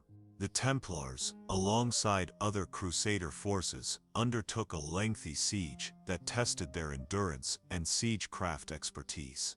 The Templars' ability to maintain discipline and supply lines during the protracted encirclement was vital. Their expertise in siege engines, including trebuchets and mangonels, enabled them to breach the city's formidable defenses. The eventual capture of Ascalon was a significant strategic victory that extended the Christian frontier and secured key pilgrimage routes. The Battle of Montgisard in 1177 stands as one of the most legendary confrontations involving the Templars. Grand Master Odo de Saint-Amand led a significantly outnumbered Christian force against Saladin, the Sultan of Egypt and Syria. The Muslim army, reputed to be many times larger, was caught off guard by a surprise attack orchestrated by the Crusaders. The Templars charged with disciplined ferocity, their armored knights wielding lances and swords with devastating effect. The battle showcased the effectiveness of shock cavalry tactics, fast, decisive strikes that shattered enemy formations before they could properly respond. The victory at Montgisard not only halted Saladin's advance temporarily, but also boosted Crusader morale during a time of increasing Muslim resurgence. The Templars' military strength was also reflected in their formidable fortifications, the most famous of which was Cractus Civilias. Situated on a strategic hilltop in modern-day Syria, Cractus Civilias was more than a mere castle. It was a military fortress designed with cutting-edge medieval defensive architecture. Its concentric walls, fortified gates, and strategically placed towers created multiple layers of defense, making it nearly impregnable. The castle housed a garrison of knights and sergeants trained to repel siege assaults, and its position allowed for surveillance and control over surrounding territories. The Templars used Cractus Civilias as a base for launching military expeditions, projecting power across the region and safeguarding vital supply routes. Tactically, the Knights Templar excelled in the use of heavily armored cavalry units. Their knights were encased in chainmail and later plate armor, mounted on powerful destriers, trained for the chaos of medieval battlefields. These mounted units were used for decisive charges, exploiting breaches in enemy lines to sow confusion and panic. The Order's military doctrine emphasized the importance of maintaining formation cohesion, using shields and lances to form defensive barriers and offensive thrusts alike. Infantry forces, including squires and sergeants, complemented the knights by protecting flanks, securing supply lines, and engaging in close combat when necessary. The Templars also demonstrated adaptability in their warfare. During the Battle of Hattin in 1187, they faced one of their greatest defeats. Saladin's forces executed a strategic encirclement, exploiting the Crusaders' overextended supply lines and thirst in the arid terrain. The Templars fought valiantly, but were overwhelmed. This defeat precipitated the fall of Jerusalem and a shift in Crusader military strategy. In response, the Templars improved their reconnaissance capabilities and logistical planning, emphasizing smaller, more mobile units capable of rapid response rather than large, cumbersome armies. Their participation in the Third Crusade further highlighted their military significance. The Siege of Acre, 1189 to 1191, was a prolonged and brutal conflict where the Templars' fortitude and tactical expertise were critical. They helped breach the city's defenses, coordinated assaults with other Crusader factions, and maintained morale during months of siege warfare. Their role in protecting supply convoys and reinforcing frontline positions was indispensable. The siege culminated in a Christian victory, albeit temporary, allowing a foothold in the Holy Land despite ongoing hostilities. Beyond direct combat, the Knights Templar excelled in military logistics. Their extensive network of commanderies, fortified administrative centers spread across Europe and the Levant, functioned as supply depots, recruitment hubs, and financial centers. This network ensured that knights could be quickly mobilized and well-equipped. The Templars' ability to coordinate across vast distances, managing men and material with precision, was unprecedented for the time and provided a critical advantage in sustained campaigns. Their innovations extended to naval warfare as well. The Templars maintained a fleet that patrolled the Mediterranean Sea, protecting Christian shipping from piracy and ensuring the safe passage of pilgrims and supplies. Control of maritime routes was vital to the Crusader states, and the Order's naval presence contributed significantly to maintaining these lifelines. Despite their successes, the Templars faced ongoing challenges. Rivalries with other military orders such as the Hospitallers occasionally led to conflicts over territory and command. Moreover, the complex politics of the Crusader states, where alliances with local Muslim powers fluctuated, required the Templars to balance military aggression with diplomatic acumen. As the crusading era waned and political priorities shifted, the military role of the Templars diminished. Their castles and fortresses remained symbols of their former glory, but without a unified military campaign, their purpose became increasingly uncertain. This decline set the stage for their eventual suppression in the early 14th century. Yet, the military legacy of the Knights Templar endures. Their disciplined approach to warfare, innovative use of fortifications, and development of logistical networks influenced the military orders that followed. Their ethos, combining spiritual dedication with martial excellence, left a lasting imprint on the history of medieval military institutions and inspired countless legends that persist in modern popular culture. The daily life of a Knight Templar was a rigorous and deeply structured routine, one that married the ideals of monastic piety with the demands of a military order engaged in constant conflict. Far from the romanticized images of knights gallantly charging into battle, the Templars lived lives of austere discipline, spiritual devotion, and ceaseless preparation. Their existence was shaped by vows taken at initiation, poverty, chastity, and obedience that dictated both their external behaviors and internal mindset, forging a brotherhood unlike any other in medieval Christendom. Each day for a Templar began before dawn, as the first light barely touched the horizon. The knights rose from their simple quarters within the Order's fortified compounds, their bodies conditioned by years of physical hardship and training. The prelude to any action was prayer, the foundation of their life and service. The canonical hours dictated by the rule of the Templars structured the entire day around moments of reflection and connection to the divine. These prayers, recited in the dim light of chapels adorned with simple crosses and religious icons, were not mere ritual. They were acts of spiritual warfare, strengthening the knights' resolve and reminding them of the sacred mission they had pledged to uphold.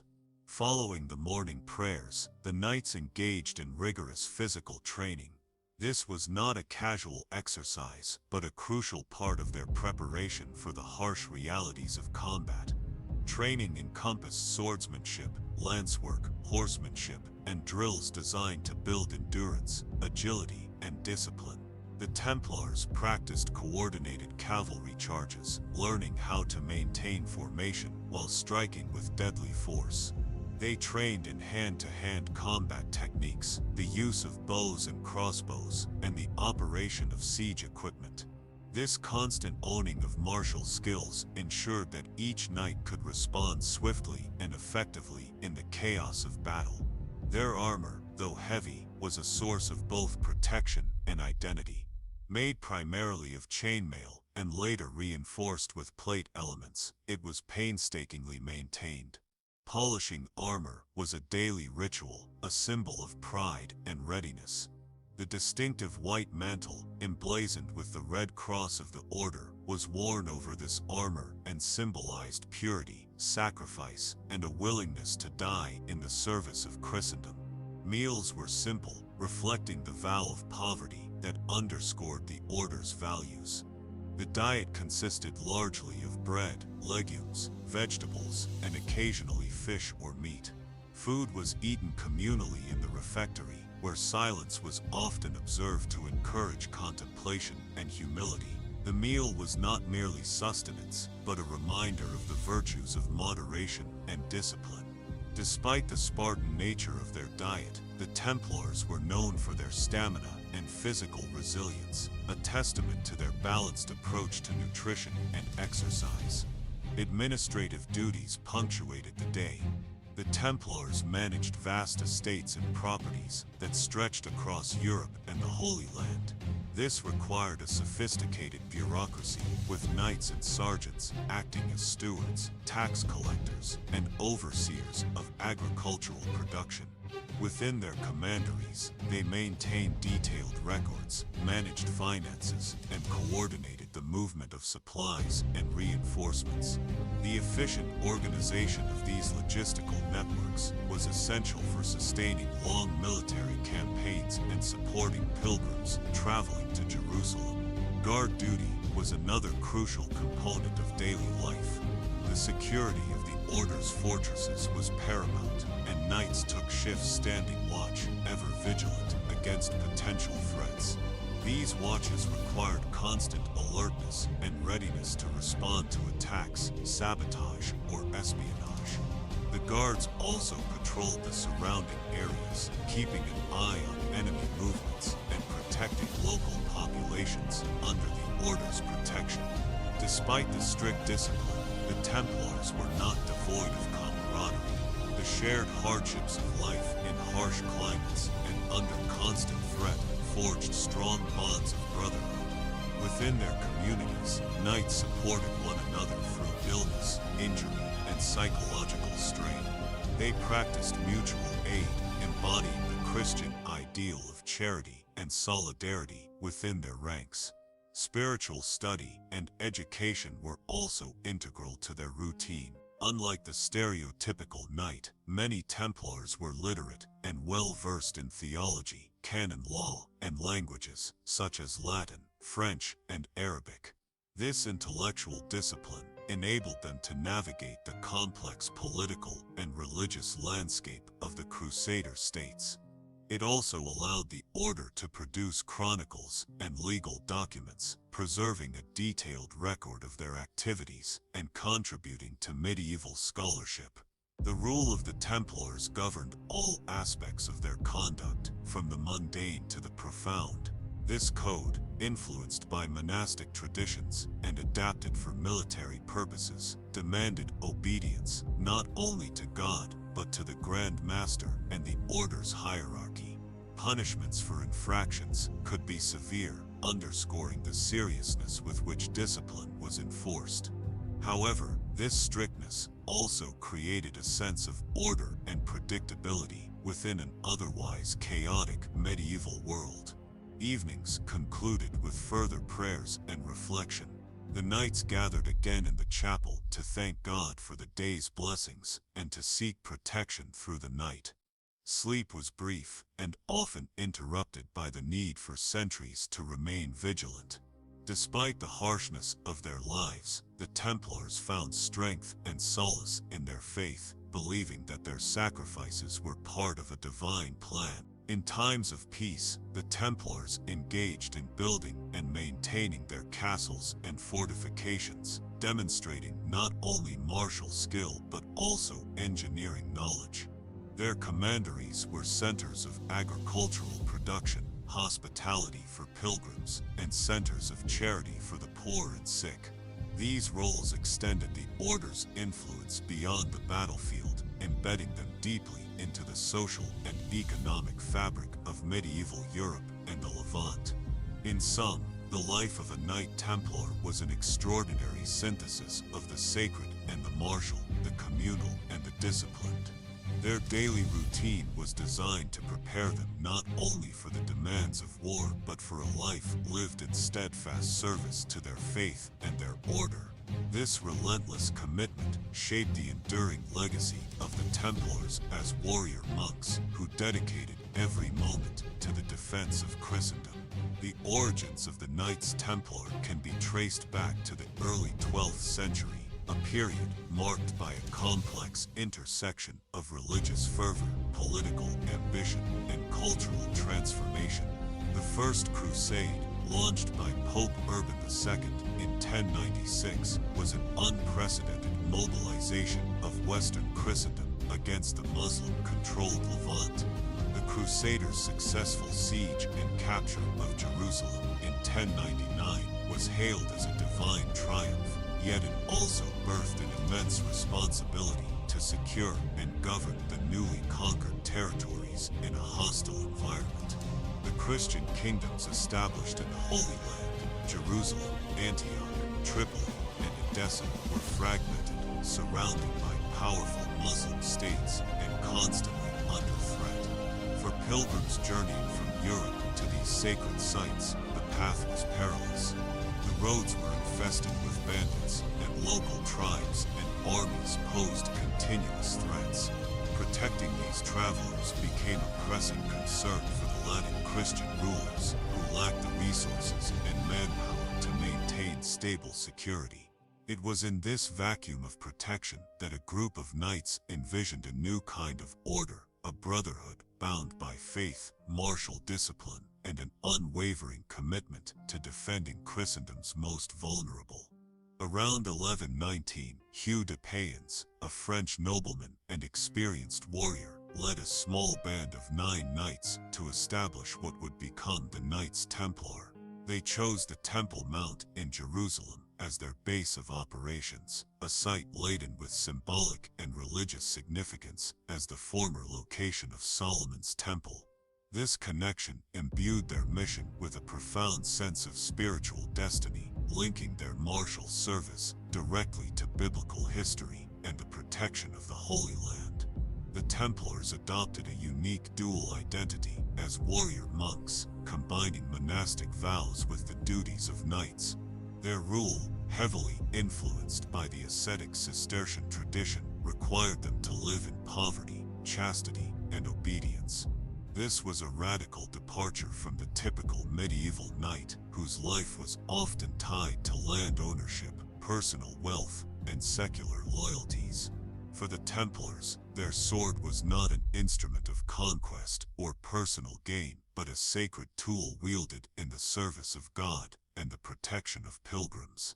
Their early years were marked by hardship and obscurity. Without substantial funding or political backing, the fledgling order struggled to sustain itself. They relied on modest donations and the goodwill of local Christian communities. Their distinctive white mantles, emblazoned with a simple red cross, symbolized their purity and willingness to sacrifice worldly comforts.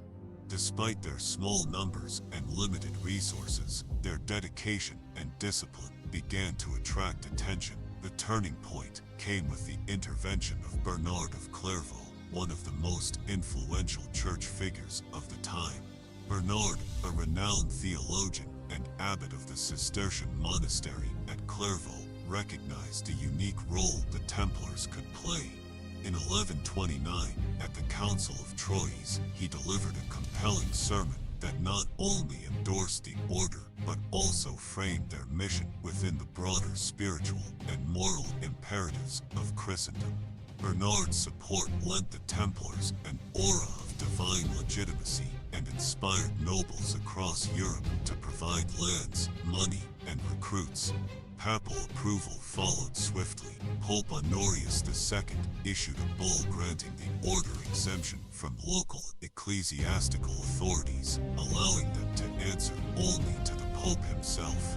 This privileged status enabled the Templars to build a vast transnational organization. They established commanderies, regional administrative centers throughout Europe, which acted as recruitment posts, training grounds, and financial hubs. Their influence extended from the castles of France and England to the monasteries of Spain and the trading ports of Italy. As the order expanded, so too did their military role. The Templars became the backbone of the Crusader armies, renowned for their heavily armored knights, tactical discipline, and willingness to stand firm in the most dangerous battles. Their training combined rigorous physical preparation with spiritual exercises designed to reinforce their sense of mission. Unlike mercenary forces, the Templars fought not for personal reward, but out of religious conviction, viewing themselves as soldiers of Christ engaged in a holy war. Alongside their military activities, the Templars developed one of the medieval world's most sophisticated financial networks.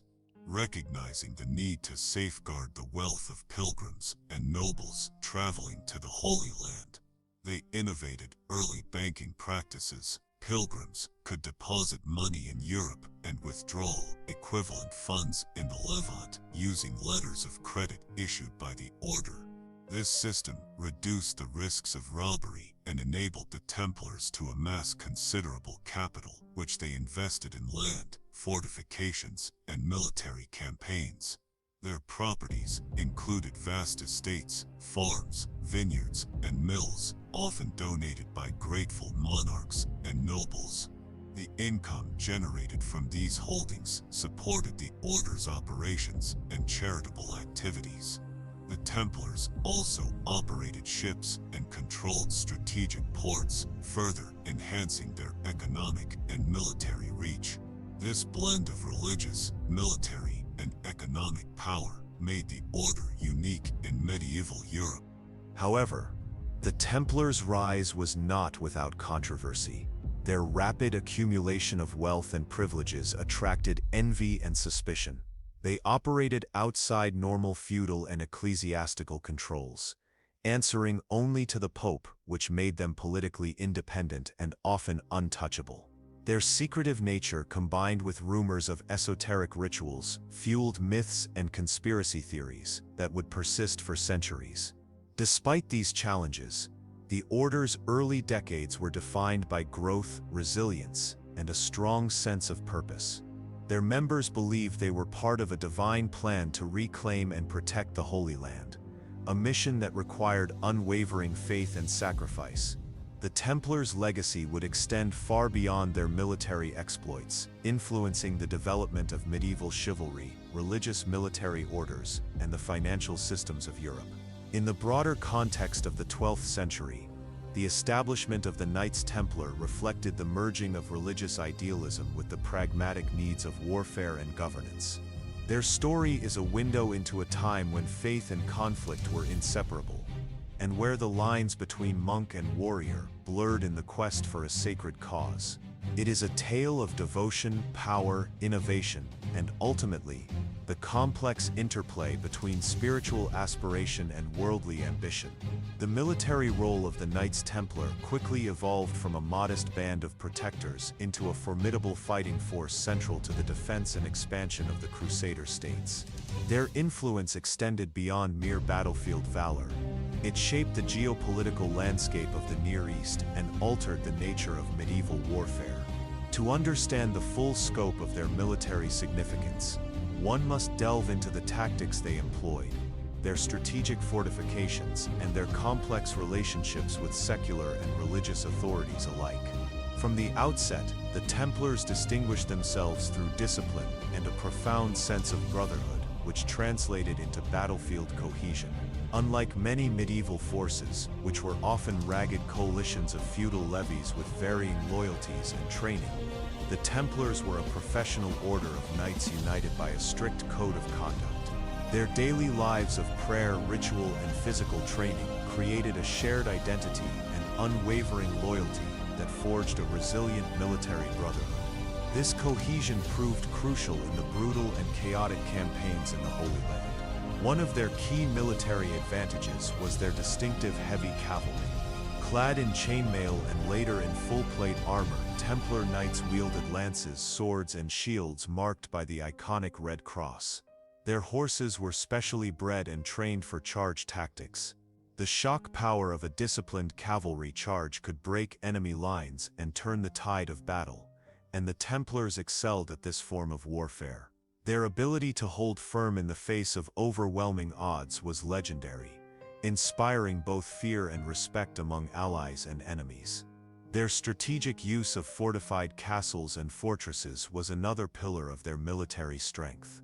Recognizing that holding territory required more than open battle victories, the Templars invested heavily in fortifications that served as strongholds, command centers, and safe havens for pilgrims and local populations. The fortress of Cractus Chevaliers, located in present-day Syria, stands as one of the most impressive examples of their architectural and military prowess. Its massive walls, concentric defenses, and complex water systems made it nearly impregnable and a critical base for Crusader operations. Beyond their physical fortifications, the Templars were pioneers in intelligence and reconnaissance. They maintained networks of informants and scouts that provided valuable information about enemy movements, terrain, and local politics. This intelligence allowed them to anticipate attacks, plan ambushes, and negotiate alliances. Their ability to gather and act on information demonstrated a level of strategic sophistication that set them apart from many contemporaneous military forces. The Order's military engagements spanned several major campaigns and battles that shaped the fate of the Crusader states.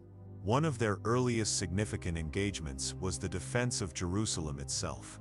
Despite its capture in 1099, the city remained under constant threat from Muslim forces seeking to reclaim it. The Templars were instrumental in manning the walls and organizing the city's defense, often acting as the last line against sieges. Their role expanded dramatically with the rise of Muslim leaders like Saladin, the Sultan of Egypt and Syria, who sought to unify Muslim forces and push back the Crusaders. The Battle of Hattin in 1187 was a catastrophic defeat for the Crusaders and the Templars, resulting in the loss of Jerusalem and most of their holdings. Yet, even in defeat, the Templars' valor was notable. Many knights fought to the death, embodying their vow to never surrender. The fall of Jerusalem marked a turning point, but the Templars adapted, shifting to a more defensive posture while seeking to regroup and maintain their influence in remaining Crusader strongholds. The aftermath of Hattin saw the Templars involved in the Third Crusade, where legendary figures like Richard the Lionheart of England and Philip II of France sought to reclaim lost territories. The Order provided crucial military support, leading cavalry charges and defending key positions. Their reputation as elite warriors enhanced the morale of Christian forces and secured vital alliances. Throughout their military campaigns, the Templars also navigated complex political relationships. They were often caught between the interests of European monarchs, local Crusader lords, and the papacy. Their allegiance was to the Pope, which granted them a unique position but also made them targets of political intrigue. Kings sometimes resented their independence and growing wealth, leading to tensions that would have lasting consequences. The Templars' role extended beyond conventional battlefield engagements. They acted as border guards along the volatile frontiers between Christian and Muslim territories, patrolling dangerous roads and escorting pilgrims. Their presence helped establish a sense of order in a region marked by instability. They also undertook offensive raids and skirmishes aimed at disrupting enemy supply lines and weakening their capacity to wage war. Militarily, the Templars were innovative in their use of combined arms tactics. They integrated infantry, cavalry, and archers in coordinated maneuvers, exploiting the strengths of each to overwhelm opponents. Their ability to quickly adapt to changing battlefield conditions demonstrated a flexibility rare among medieval armies.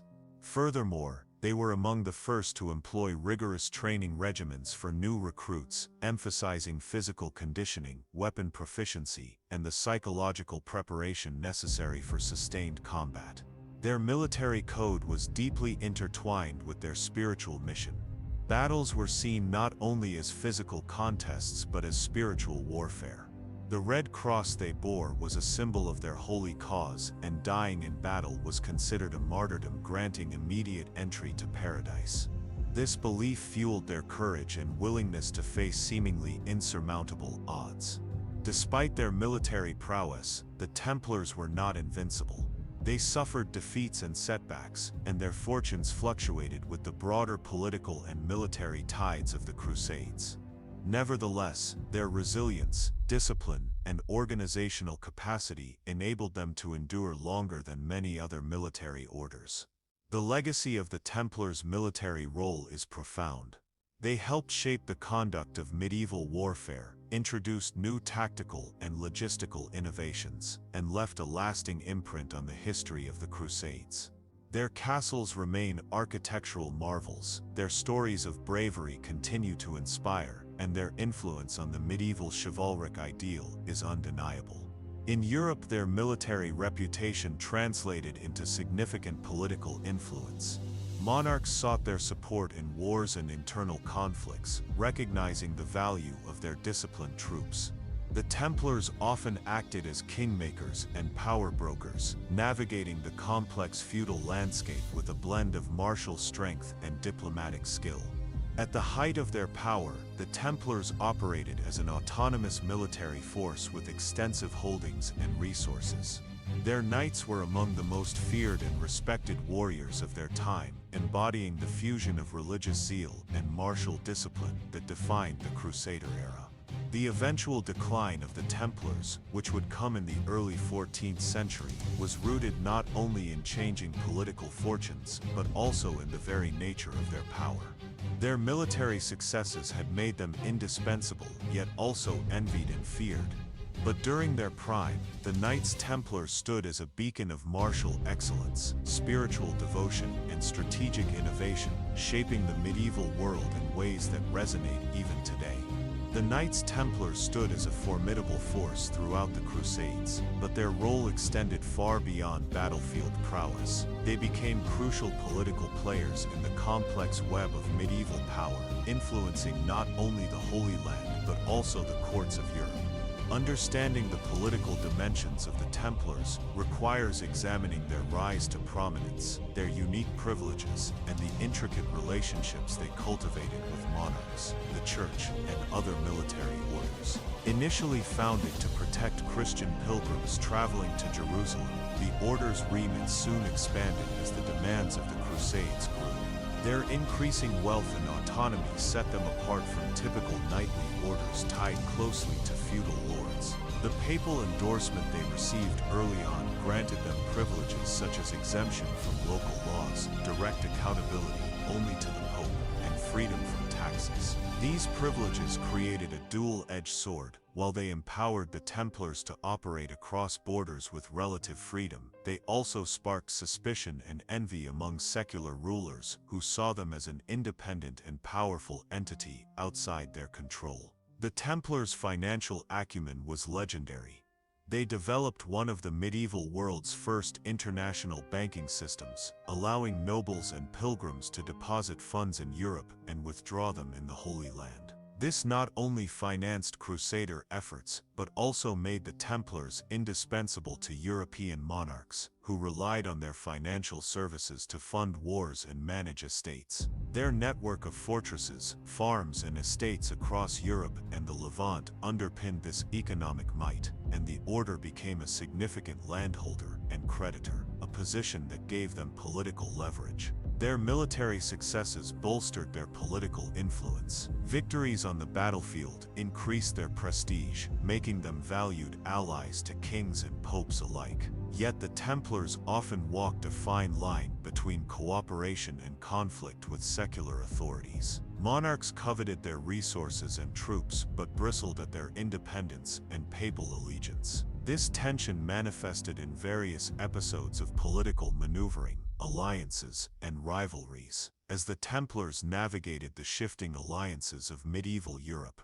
the Order's role in the Crusader states added further complexity. They held key fortresses and governed territories, sometimes acting as de facto rulers in contested regions. Their administration of lands, and their function as a standing military force, positioned them as a power unto themselves, capable of influencing local politics and the broader strategic balance between Christian and Muslim forces. Their governance was marked by a combination of martial discipline and religious zeal, maintaining order in a volatile frontier zone. The Templars' ability to negotiate and sometimes mediate between rival factions was an important but often overlooked aspect of their political role. In a region marked by fractious Crusader lords, rivalries between different Christian factions, and the ever-present threat of Muslim counterattacks, the Templars acted as stabilizers, leveraging their reputation and resources to broker peace or alliances when possible. Their loyalty to the papacy rather than any local lord gave them a unique neutrality, which sometimes positioned them as power brokers in their own right. Financially, the Order's holdings spanned much of Europe and the Levant, including farms, vineyards, mills, and entire villages. The income generated from these estates was funneled to support their military campaigns and charitable missions. They established preceptories, administrative centers that managed local resources and training grounds for recruits. These preceptories also served as nodes in their extensive communication and supply network, linking the far-flung corners of their domain with the front lines in the Holy Land. One cannot overstate the importance of the Templars' banking innovations. They introduced mechanisms resembling modern letters of credit, which allowed pilgrims and nobles to travel without carrying large sums of money, reducing the risk of theft or loss. This service made the Templars indispensable in an era when travel was perilous and financial transactions were cumbersome. Their financial network extended to major trade centers such as Paris, London, and Rome, integrating with merchant guilds and royal treasuries. In doing so, they blurred the lines between a purely military order and an early multinational corporation wielding economic power that rivaled kings and princes. However, the very power that elevated the Templars also sowed distrust. Secular rulers, particularly King Philip IV of France, grew increasingly wary of their influence. Deeply indebted to the order due to loans and their vast holdings in French territory, Philip saw an opportunity to consolidate his power by undermining the Templars. He launched a campaign of accusations, including charges of heresy, idolatry, and immoral behavior, allegations widely considered fabricated or exaggerated. The resulting trials, conducted with royal pressure on the papacy, culminated in the order's dramatic suppression in 1312.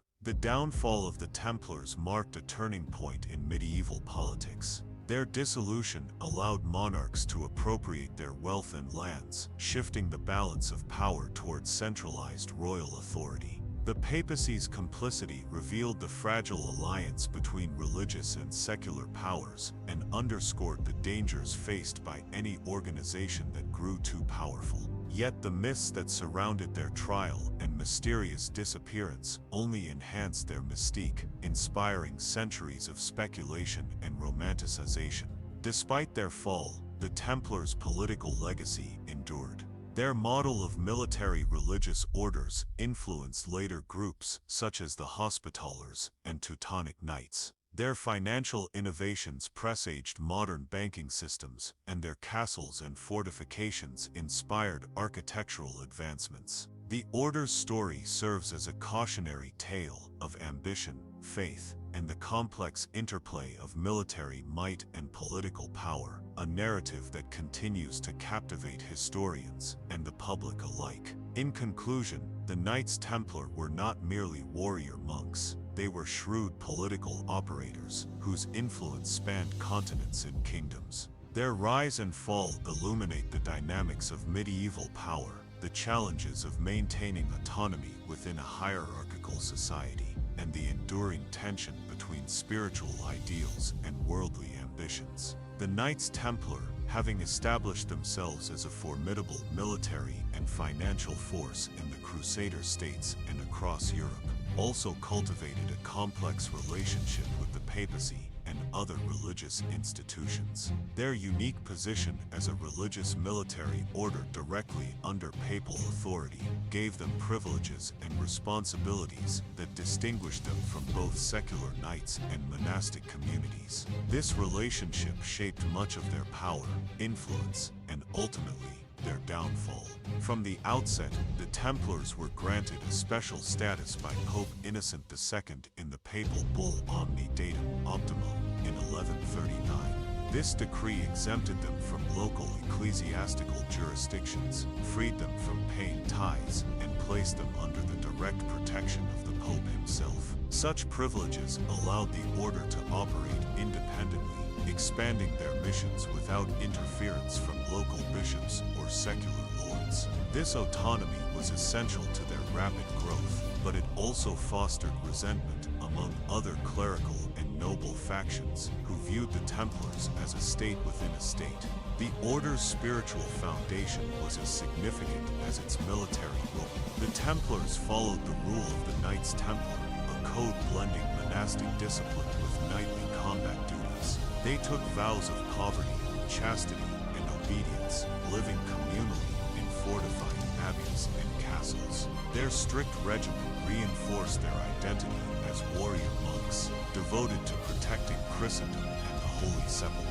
Yet the contrast between their austere vows and the order's immense wealth created tension and contradictions that critics would later exploit. The Templars' wealth derived not only from donations and spoils of war, but also from savvy economic management. They amassed vast estates across Europe, ranging from farms to vineyards, which generated steady income. Their preceptories functioned as administrative hubs managing these assets, training recruits, and coordinating logistics. This infrastructure supported the Crusader states and provided a financial backbone for the order's military endeavors. Relations between the Templars and the papacy were generally supportive but not without complexities. While popes valued the order's military contributions and spiritual zeal, they also recognized the risks of allowing any organization to become too powerful or independent. The papacy sought to maintain oversight and occasionally intervened in disputes involving the Templars, balancing respect for their autonomy with the need to uphold church authority. The Templars' interactions with other military orders, particularly the Hospitallers and the Teutonic Knights, were marked by both cooperation and rivalry. Though united in the goal of defending Christian interests, competition for resources, influence, and papal favor sometimes led to friction. These dynamics reflected broader tensions within Christendom, where overlapping jurisdictions and ambitions complicated alliances. As the Crusader states waned under military pressure and political instability, the Templars adapted by shifting focus towards European affairs. Their estates and banking networks in France, England, and other kingdoms became more central to their operations. This pivot heightened their visibility and involvement in continental politics, further entangling them in the ambitions of monarchs and nobles. King Philip IV of France epitomized the secular challenge to the Templars' power. His debts to the order, coupled with his desire to consolidate royal authority, motivated his campaign against the Templars. The accusations of heresy and corruption leveled against the order during their trials were largely politically motivated, reflecting the volatile intersection of faith, finance, and power. The eventual suppression of the Templars by Pope Clement IV, under pressure from Philip, was a watershed moment in medieval history. The dissolution of the order erased a powerful player from the chessboard, but left enduring questions about justice, corruption, and the limits of religious and royal power. The confiscation of Templar assets by monarchs reshaped economic and political landscapes across Europe. In the aftermath, surviving Templars dispersed into other orders or secular life, and their legacy fragmented into myths, legends, and conspiracy theories. The Order's dramatic rise and fall have been immortalized in literature, art, and popular culture, underscoring the profound impact they had on medieval society and beyond. The political landscape of medieval Europe was in many ways shaped by the delicate balance between religious and secular authorities. The Knights Templar occupied a unique position within this milieu, standing at the crossroads of both spheres. Their military successes made them indispensable to kings and princes, while their spiritual dedication commanded the respect of popes and bishops. This dual allegiance created a dynamic but often precarious existence. The Templars' privileges, granted by the papacy, exempted them from taxes and placed their properties beyond the reach of local authorities. This autonomy allowed them to accumulate vast wealth and maintain private armies. However, it also generated tensions with rulers who viewed the Order's independence as a threat to their sovereignty. In France, for instance, King Philip IV's mistrust of the Templars was fueled by their refusal to submit fully to his authority. Their control over considerable financial resources and their connections with foreign powers. Financially, the Templars functioned as early bankers, offering services such as safekeeping of valuables and issuing letters of credit. Nobles heading to the Holy Land could deposit money in their home country and receive a letter authorizing withdrawal from a Templar preceptory in the Levant. This innovation facilitated safer travel and commerce, strengthening the Order's economic position. It also brought them into complex dealings with European royalty and merchants, entangling the Templars further in secular affairs. The Order's role as both warriors and bankers created opportunities, but also vulnerabilities. Their wealth attracted envy and suspicion, and their close ties to monarchs sometimes made them pawns in political rivalries. The infamous trial and eventual dissolution of the Templars in the early 14th century highlight the perils of wielding such influence. King Philip IV's campaign against the Order combined financial motives with accusations of heresy and immorality, charges widely regarded by historians as fabricated or exaggerated. The papacy's reluctant compliance with Philip's demands demonstrated the shifting power dynamics of the time. Pope Clement IV, though sympathetic to the Templars, faced immense pressure and political realities that forced him to suppress the Order. The dissolution was formalized at the Council of Vienne in 1312, ending the Templars' formal existence, but not their legend. Despite their downfall, the Templars' influence persisted. Their castles and fortifications continued to serve military and administrative functions. Other military orders absorbed many of their former members and assets. The financial systems they developed laid groundwork for modern banking. Moreover, their story became fertile ground for myths, secret societies, and popular fascination, ensuring that the Knights Templar remained a potent symbol long after their demise. The political and religious significance of the Knights Templar cannot be overstated. They embodied the intersection of faith, warfare, and economics during a critical period of medieval history. Their rise and fall illustrate the complexities of power, the fragility of institutions, and the enduring allure of mystery and legend. The political tensions between the Knights Templar and the secular authorities during the late 13th and early 14th centuries reflected a broader transformation in medieval governance. As monarchs like Philip IV sought to strengthen centralized power, they viewed independent entities such as the Templars with suspicion and hostility. The Order's exemption from taxation, immunity from local laws, and possession of private armies challenged the concept of absolute royal authority. This tension was exacerbated by the growing financial needs of monarchs engaged in wars and territorial expansion. Philip IV's financial indebtedness to the Templars was significant. The French crown relied on loans from the order to fund military campaigns and administrative expenses. This indebtedness placed the king in a precarious position. While dependent on Templar funds, he was also motivated to seize their assets to relieve fiscal pressures. His decision to move against the order in 1307 was thus a calculated political and economic maneuver as much as a religious or moral crusade. The accusations levied against the Templars during their arrests were severe and scandalous. Charges included heresy, blasphemy, idolatry, and sexual misconduct. The trials revealed forced confessions extracted under torture, dubious witnesses, and a lack of substantive evidence. Yet, the power of the French monarchy, combined with the papacy's political vulnerability, ensured the order's condemnation. This episode illustrates how legal processes could be manipulated to serve political ends during this era. Pope Clement IV's role was complex and fraught with difficulty. Initially, he attempted to defend the Templars and called for investigations rather than immediate condemnation.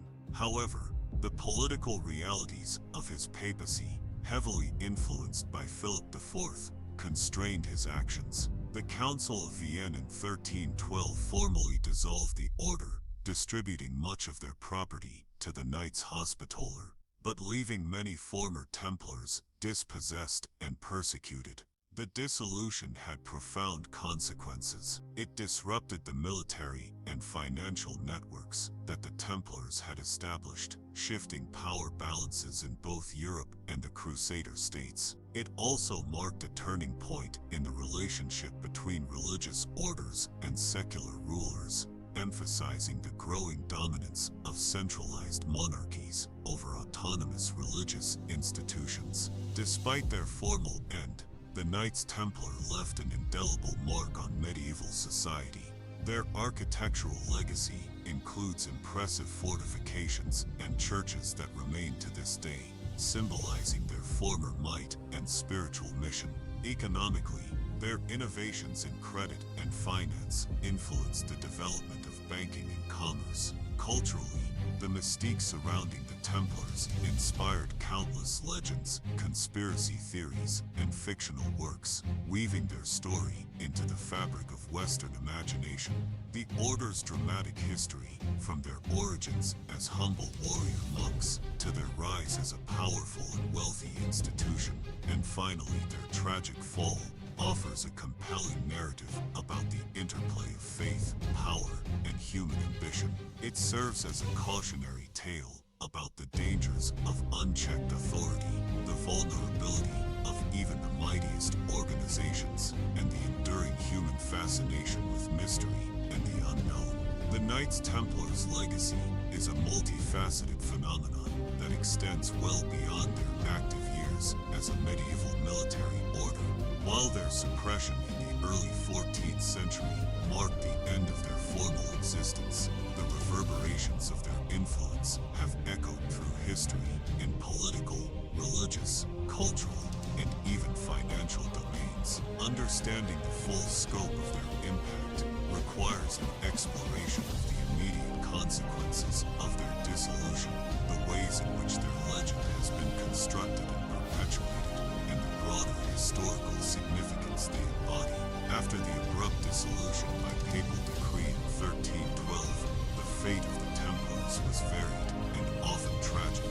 Many of the knights who survived the initial arrests faced imprisonment and interrogation, with some succumbing to torture or execution, as in the infamous burning at the stake of Grand Master Jacques de Molay. Others managed to escape persecution, joining other military orders such as the Hospitallers, or quietly integrating into secular society. This scattering of members contributed to the diffusion of Templar ideals and practices, though the order as an institution was effectively erased from official records. The redistribution of Templar assets was another critical aspect of their downfall. Although the papacy decreed that their wealth be transferred to the Hospitallers, in practice, many secular rulers seized properties for their own benefit. In France, King Philip IV, appropriated substantial Templar holdings, using the acquired resources to bolster his treasury and solidify his reign. This seizure not only enhanced royal power, but also reshaped the economic and territorial landscape of medieval Europe.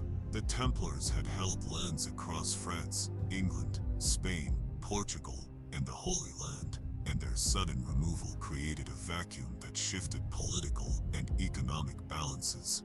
The myths and legends that emerged around the Templars have arguably become their most enduring legacy.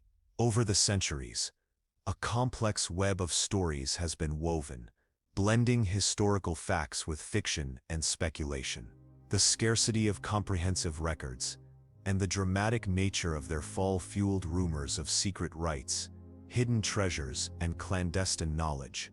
Theories suggesting that the Templars possessed arcane wisdom, guarded holy relics, such as the Holy Grail or the Ark of the Covenant, or operated secret societies, after their suppression, have captured popular imagination and have been popularized in novels, films, and conspiracy theories. This romanticized image often contrasts sharply with the historical reality of the Templars as disciplined monks and skilled warriors. Nonetheless, the mystique surrounding the order has contributed to a cultural fascination that transcends time. The Templars have come to symbolize ideals of chivalry, mystery, and resistance against tyranny, embodying the archetype of the righteous but persecuted knight. Architectural legacies offer tangible reminders of the Templars' presence and influence. Castles, fortifications, churches, and commanderies across Europe and the Middle East bear witness to their strategic and administrative capabilities. The Temple Church in London, with its distinctive round nave inspired by the Church of the Holy Sepulchre in Jerusalem, remains a prominent symbol of the order's architectural imprint. Similarly, fortresses like Château Pèlerin, built during the Crusades, showcase their military engineering prowess. These structures served multiple purposes: military defense, religious worship, administrative centers, and safe havens for pilgrims. In the economic realm, the Templars were innovators whose practices foreshadowed modern banking systems. Their ability to offer financial services to pilgrims and nobility traveling to the Holy Land introduced new mechanisms of credit and security. By issuing letters of credit and safeguarding deposits, the order facilitated long-distance travel and commerce, reducing the risks associated with transporting large sums of money. This financial infrastructure contributed to the growth of international trade and the development of more sophisticated economic networks in medieval Europe.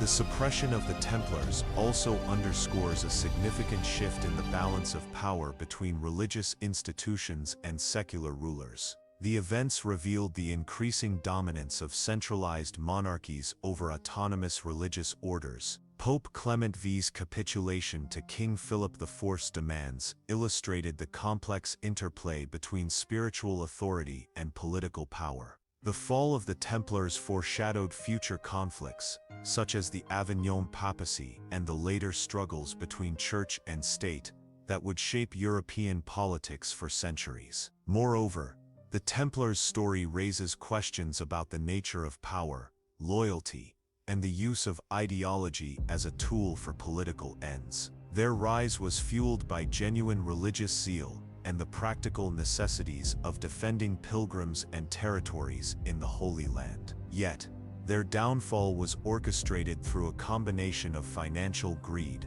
political expediency, and manipulation of religious sentiment. The Order's experience serves as a poignant reminder of how institutions can be both revered and reviled, depending on the shifting currents of history. In contemporary times, the Knights Templar have become a subject of intense scholarly interest as well as popular culture fascination.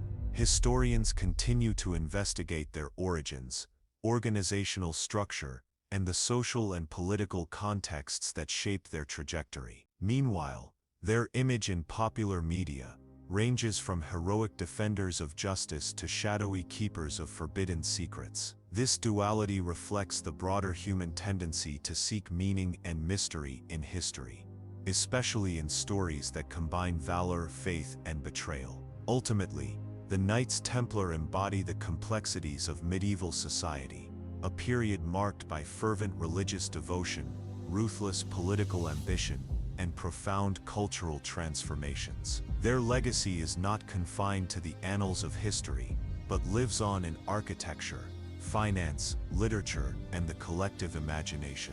By examining their story in depth, we gain insight not only into the medieval world, but also into timeless themes of power, faith, and human nature. The legacy of the Knights Templar extends far beyond their medieval origins, echoing into the political, cultural, and spiritual realms of Europe and the wider world. In this new chapter, we delve into the aftermath of their dissolution and explore how their mystique evolved through centuries, shaping perceptions and inspiring countless stories. The Order's fall did not mark the end of their influence. Rather, it transformed into a legend that has fascinated historians, writers, and seekers alike. Following the official suppression of the Templars by Pope Clement V in 1312, the once mighty order was formally their property seized and their members dispersed. Yet, despite this apparent end, the Templars' imprint remained embedded in the physical and cultural landscapes. Across Europe, former Templar castles and churches stood as silent witnesses to their power and devotion. These structures, often adapted by new owners, carried the architectural heritage of the order, preserving elements that would inspire future generations. The transfer of wealth and lands to the Knights Hospitaller ensured that some of the Templars' resources continued to serve the crusading cause, albeit under different stewardship. However, many monarchs across Europe exploited the dissolution to appropriate valuable Templar assets, reinforcing their own political and economic positions. The complex redistribution of wealth disrupted established balances, contributing to evolving power dynamics between church, state, and emerging nation-states. Beyond the tangible, the Templars' narrative quickly morphed into legend and myth. The abrupt and mysterious nature of their fall, coupled with secretive rituals and the aura of their military monastic identity, sparked speculation about hidden knowledge and treasures. Stories proliferated of secret initiation ceremonies, lost relics such as the Holy Grail, and clandestine societies, continuing the Templar mission in secrecy. These tales, though often lacking historical basis, resonated deeply in the collective imagination. Literature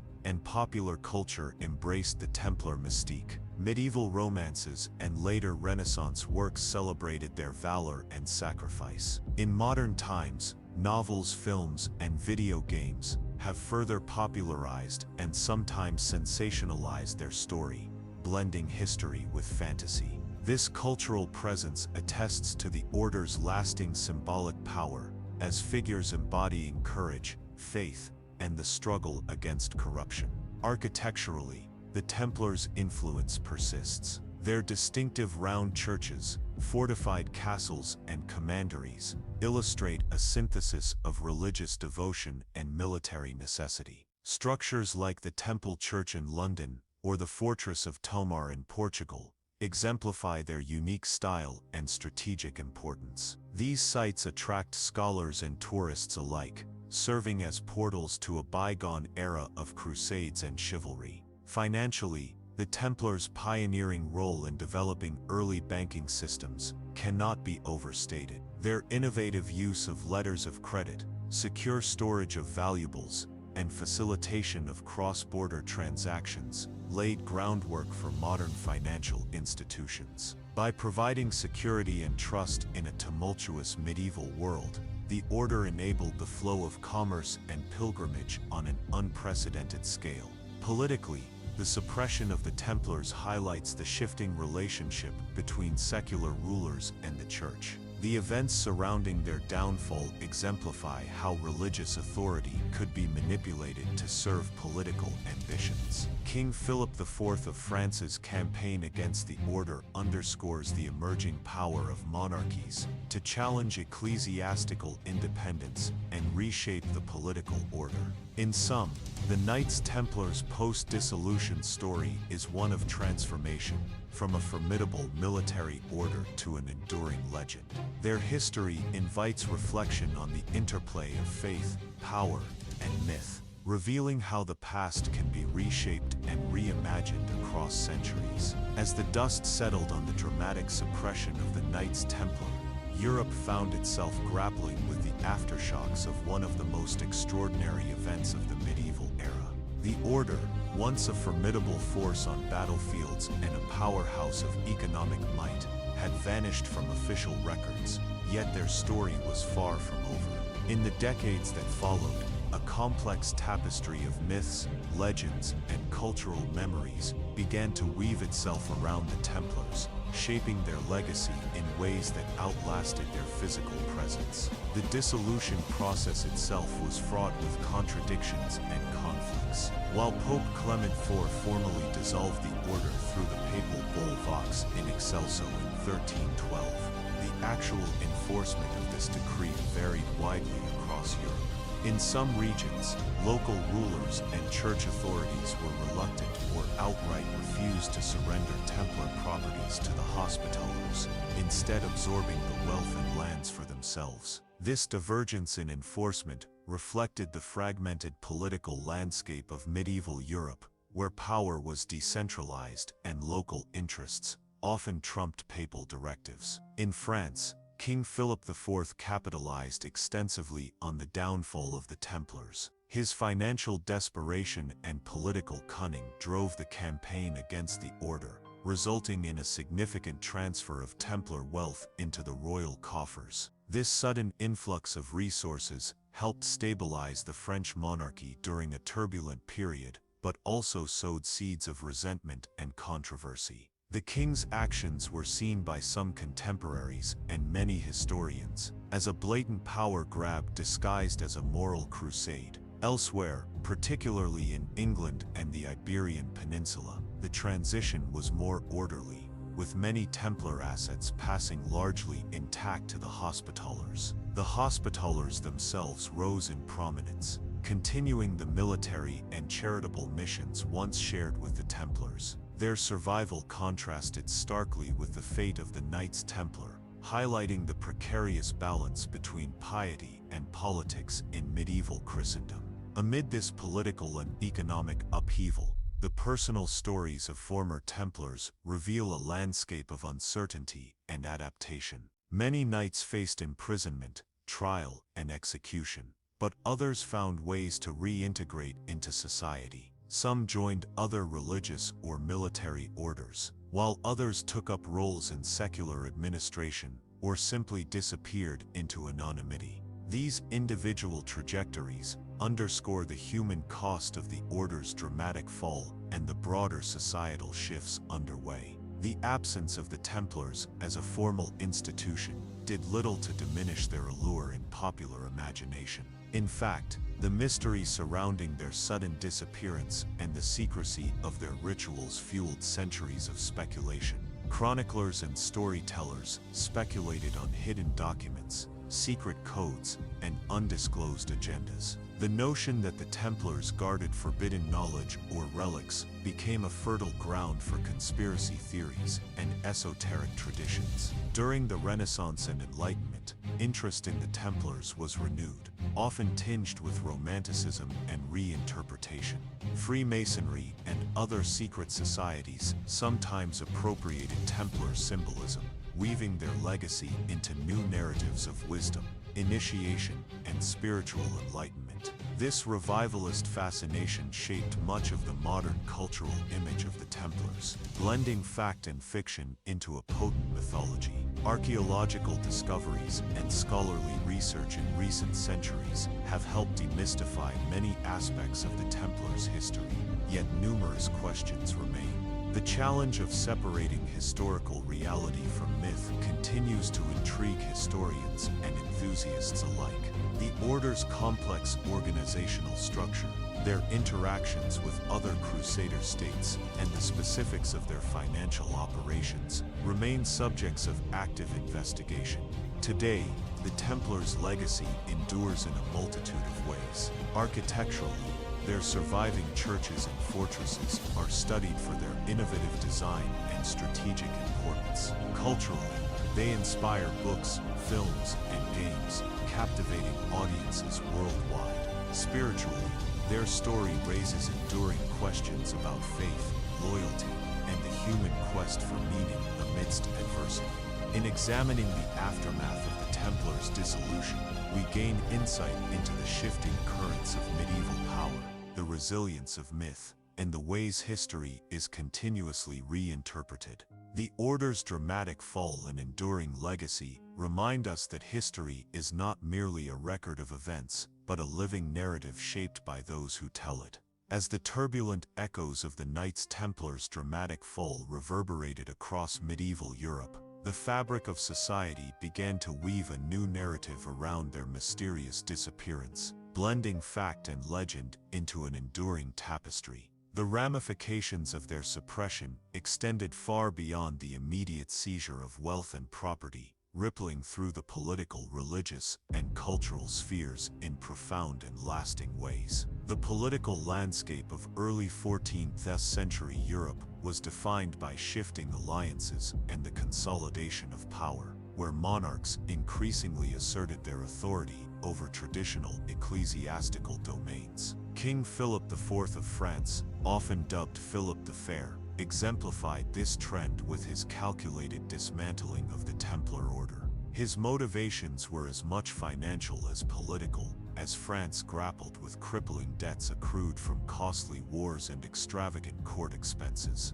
The Templars, known for their immense wealth accumulated through crusading ventures, banking, and landholdings, presented an irresistible target. Philip's campaign against the Templars was a masterclass in political maneuvering.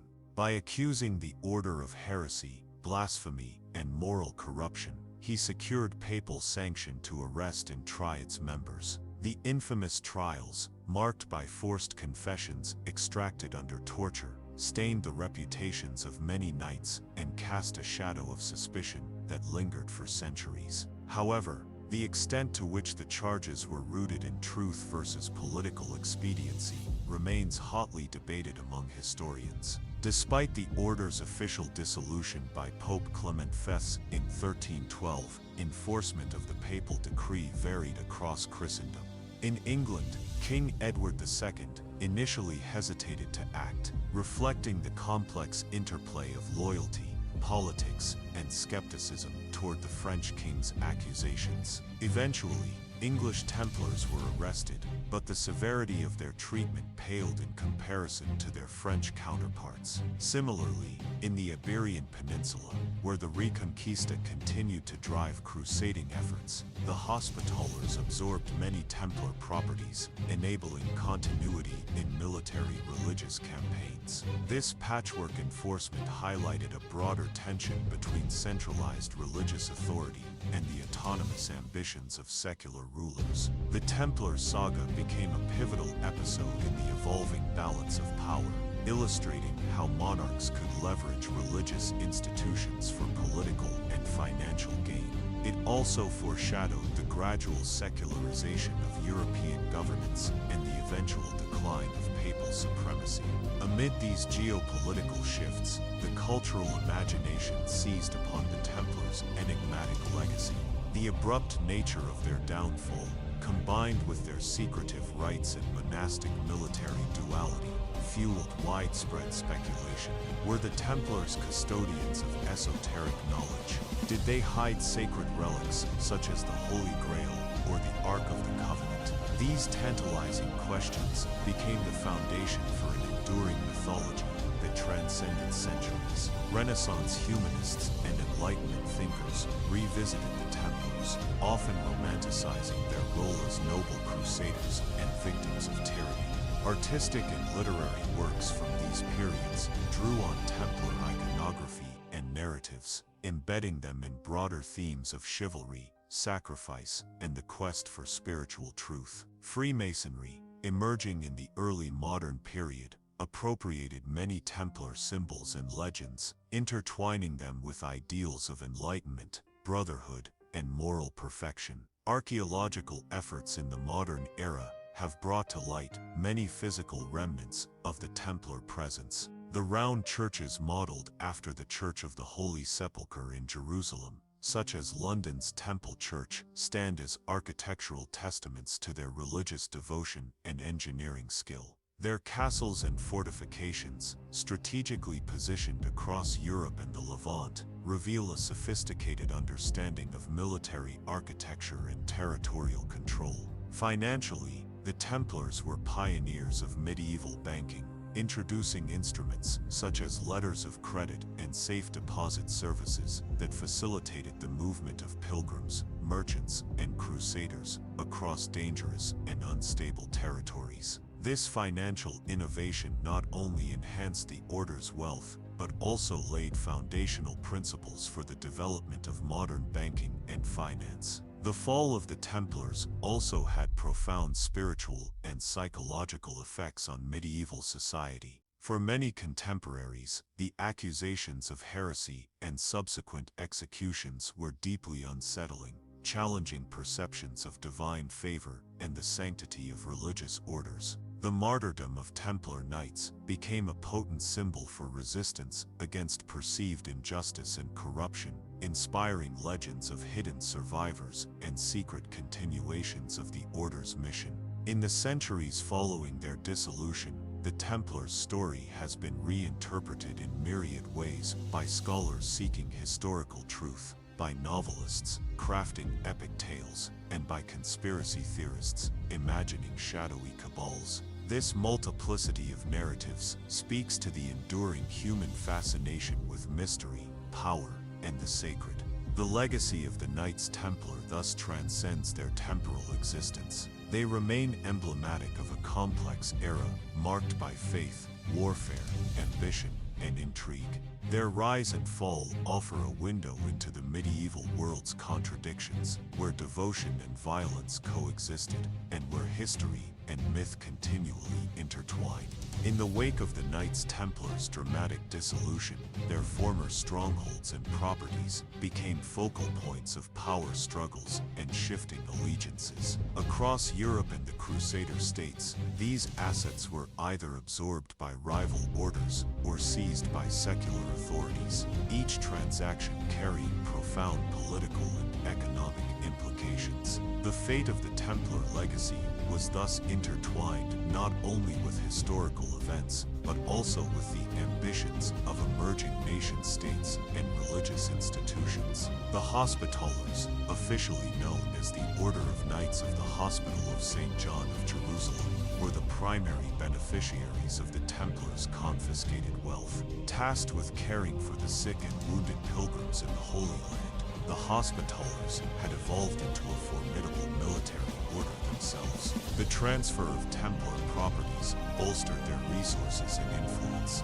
allowing them to sustain their crusading efforts long after the Templars' demise. This continuity underscored the persistence of the crusading ideal, even as the geopolitical realities of the Levant shifted dramatically. In the Kingdom of Jerusalem and surrounding territories, the Hospitallers used former Templar fortresses as bases to defend remaining Christian enclaves. The military architecture left behind by the Templars, marked by imposing walls, round towers, and strategically placed strongholds, proved invaluable in resisting the advancing forces of Muslim leaders, such as the Mamluks and later the Ottomans. These structures were not merely defensive, they symbolized the enduring clash between civilizations and the religious zeal that animated the Crusades. Meanwhile, in Western Europe, former Templar commanderies, estates, and financial institutions were absorbed into local economies and political frameworks. In England, for example, many Templar properties were redistributed by King Edward II and later monarchs, often ending up in the hands of nobles loyal to the crown. This redistribution was a key factor in the gradual centralization of royal authority, as monarchs consolidated land and resources previously controlled by independent religious military orders. The economic impact of the Templars' fall extended beyond property seizures. The order had operated an extensive network of financial services, including early forms of banking and credit systems. Pilgrims and nobles could deposit funds in one location and withdraw them in another, reducing the risks of carrying large sums of money across perilous routes. With the Templars' disappearance, these financial channels were disrupted, compelling the rise of alternative banking families and institutions, particularly in Italian city-states such as Florence, Genoa, and Venice. These nascent banking powers laid the groundwork for the Renaissance's flourishing economy and finance. Culturally, the legacy of the Templars became a rich source of inspiration and controversy. Their iconic red cross on a white mantle, symbolizing martyrdom and purity, remained a powerful emblem, adopted and adapted by various groups throughout history. Artistic depictions from the late medieval period onward portrayed the Templars as paragons of chivalry and faith, but also as tragic figures caught in the crossfire of political machinations. The mythology surrounding the Templars grew increasingly elaborate. Legends of secret knowledge, hidden treasure, and esoteric rites began to circulate widely, fueled by the secrecy that had surrounded the order's internal practices. Some stories suggested that the Templars had discovered or protected relics of immense spiritual power, such as the Holy Grail, the Ark of the Covenant, or ancient manuscripts containing forbidden wisdom. These narratives, though often speculative, tapped into a collective fascination with mystery and the unknown. The Knights Templar also became a subject of interest for secret societies and mystical movements. In particular, Freemasonry claimed symbolic lineage from the Templars, adopting their iconography and romanticized ideals of brotherhood, secrecy, and moral rectitude.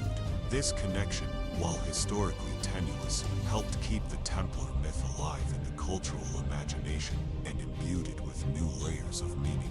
The broader impact of the Templar story can also be seen in literature and popular culture. From medieval chronicles to modern novels and films, the Order's narrative has been retold and reimagined countless times. These portrayals often emphasize themes of heroism, betrayal, and the quest for hidden truths, resonating with audiences across generations. The Templars' dramatic history provides a compelling backdrop for explorations of faith, power, and the human condition.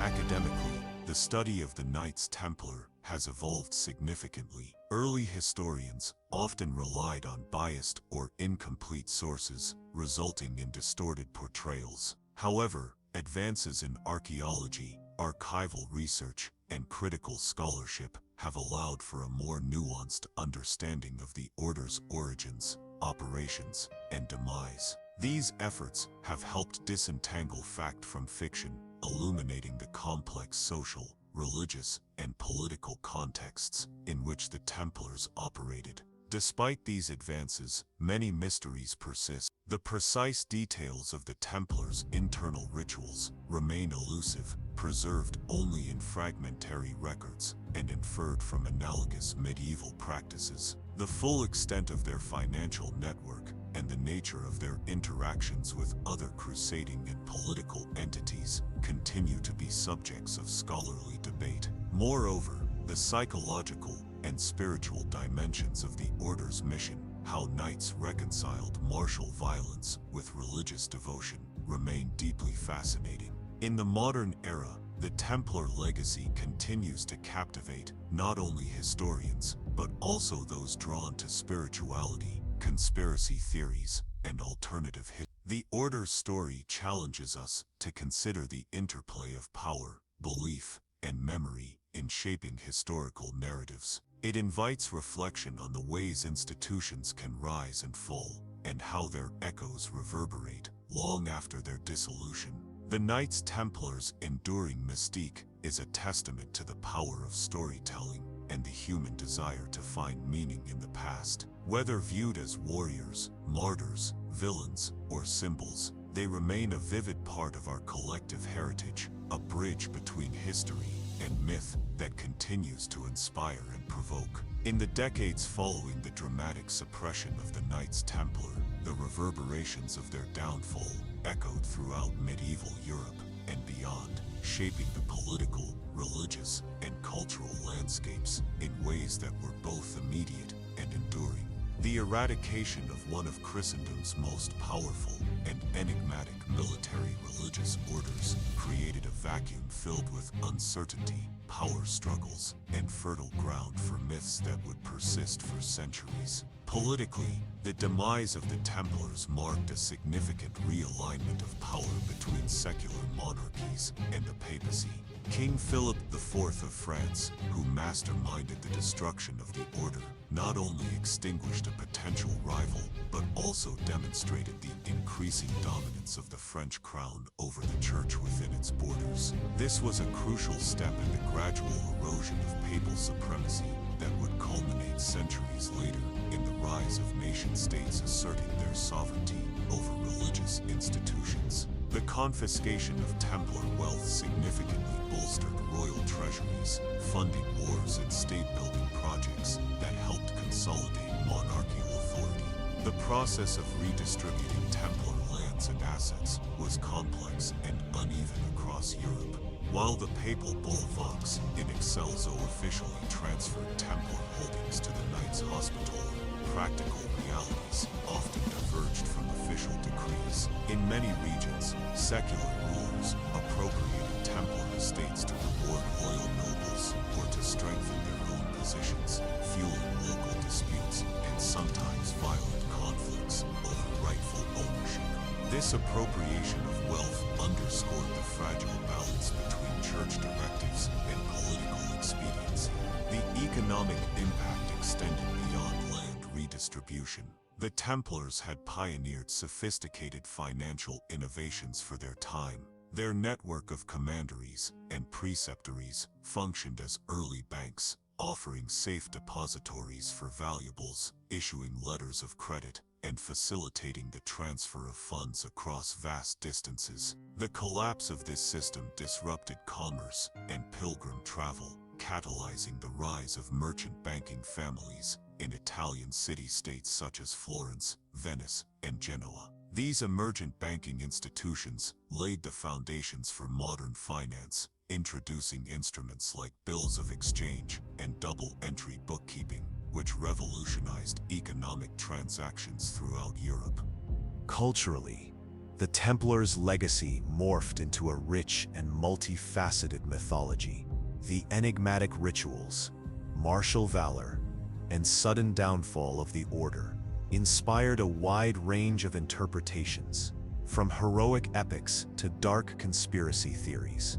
Medieval chroniclers, writing under the shadow of political agendas, often portrayed the Templars in contradictory lights, either as paragons of Christian virtue or as corrupt heretics. This ambivalence reflected broader societal tensions surrounding the use of religious power and violence. As the centuries passed, the Templars became emblematic figures in the imagination of Renaissance humanists, Romantic writers, and modern popular culture. Their story provided fertile material for exploring themes of honor, betrayal, sacrifice, and the quest for hidden truths. Works of art, literature, and theater drew upon Templar iconography, the distinctive red cross, the round churches modeled after Jerusalem's Holy Sepulchre, and the austere knightly garb, imbuing these symbols with layered meanings that resonated with contemporary audiences' ideals and anxieties. One of the most enduring aspects of Templar mythos is the suggestion that the order possessed secret knowledge or guarded sacred relics of immense spiritual power. Speculation about the Holy Grail, the Ark of the Covenant, or ancient manuscripts supposedly safeguarded by the Templars became widespread. Despite scant historical evidence, These legends serve not only as captivating stories, but also as allegories for the pursuit of divine wisdom and the struggle between light and darkness. The very secrecy that surrounded the Order's rituals, whether factual or exaggerated, fueled imaginations and allowed the Templars to become symbols of mystery and spiritual quest. The rise of secret societies, particularly Freemasonry, further embedded the Templars into esoteric traditions. Freemasons adopted many Templar symbols and ideals, weaving them into their rituals and philosophies. While historical connections remain speculative and debated, the symbolic lineage lent the Templars a new kind of immortality, intertwining their narrative with notions of enlightenment, fraternity, and moral integrity. This reinterpretation reflects the human tendency to reclaim and reinvent history to serve evolving cultural and spiritual needs. Archaeological discoveries over the past 2 centuries have provided tangible links to the Templar past. Excavations of commanderies, castles, and churches have revealed architectural innovations, from the distinctive circular designs inspired by the Church of the Holy Sepulchre to imposing fortifications that testify to their strategic military acumen. These sites stand as monuments to the Order's role in shaping medieval warfare, religion, and society. Furthermore, artifacts such as seals, coins, and manuscripts offer glimpses into the daily lives, administration, and international reach of the Knights. The spiritual dimension of the Templars' mission also invites profound reflection. As warrior monks, they embodied a paradox: fierce fighters dedicated to protecting pilgrims and the Holy Land, yet bound by monastic vows of poverty, chastity, and obedience. This synthesis of martial and religious discipline challenges modern perceptions and reveals the complexities of medieval Christian identity. The psychological tensions faced by individual knights, reconciling violence with piety, add depth to our understanding of medieval spirituality and the human experience of faith amid conflict. In the modern age, the Knights Templar continue to captivate diverse audiences, from academic historians seeking empirical truths to enthusiasts of conspiracy theories, imagining hidden agendas and secret orders influencing world events. The Templar narrative encourages us to consider how history is constructed, remembered, and repurposed. It reminds us that the past is not merely a static record, but a living dialogue shaped by those who tell its stories. Ultimately, the Knights Templar remain one of the most fascinating and enigmatic chapters in medieval history. Their rise and fall reflect broader dynamics of power, faith, and human aspiration. Through their enduring legacy, we glimpse the interplay between myth and reality, the sacred and the profane, the known and the unknowable. The Knights Templars' influence on medieval warfare and architecture was profound and enduring, marking a turning point in the development of military strategy and fortification techniques. Their innovative approaches to defense and combat were born of necessity, as they sought to protect Christian pilgrims traveling to the Holy Land and to defend the fragile Crusader states established in the Levant. These innovations not only shaped the medieval battlefield, but also left a lasting imprint on the design of castles and fortresses throughout Europe and the Near East. Central to the Templars' military strategy was their emphasis on mobility and disciplined formations. Unlike many contemporary armies that relied heavily on levied infantry and feudal levies, the Templars maintained a core of highly trained knights and sergeants capable of rapid, coordinated maneuvers.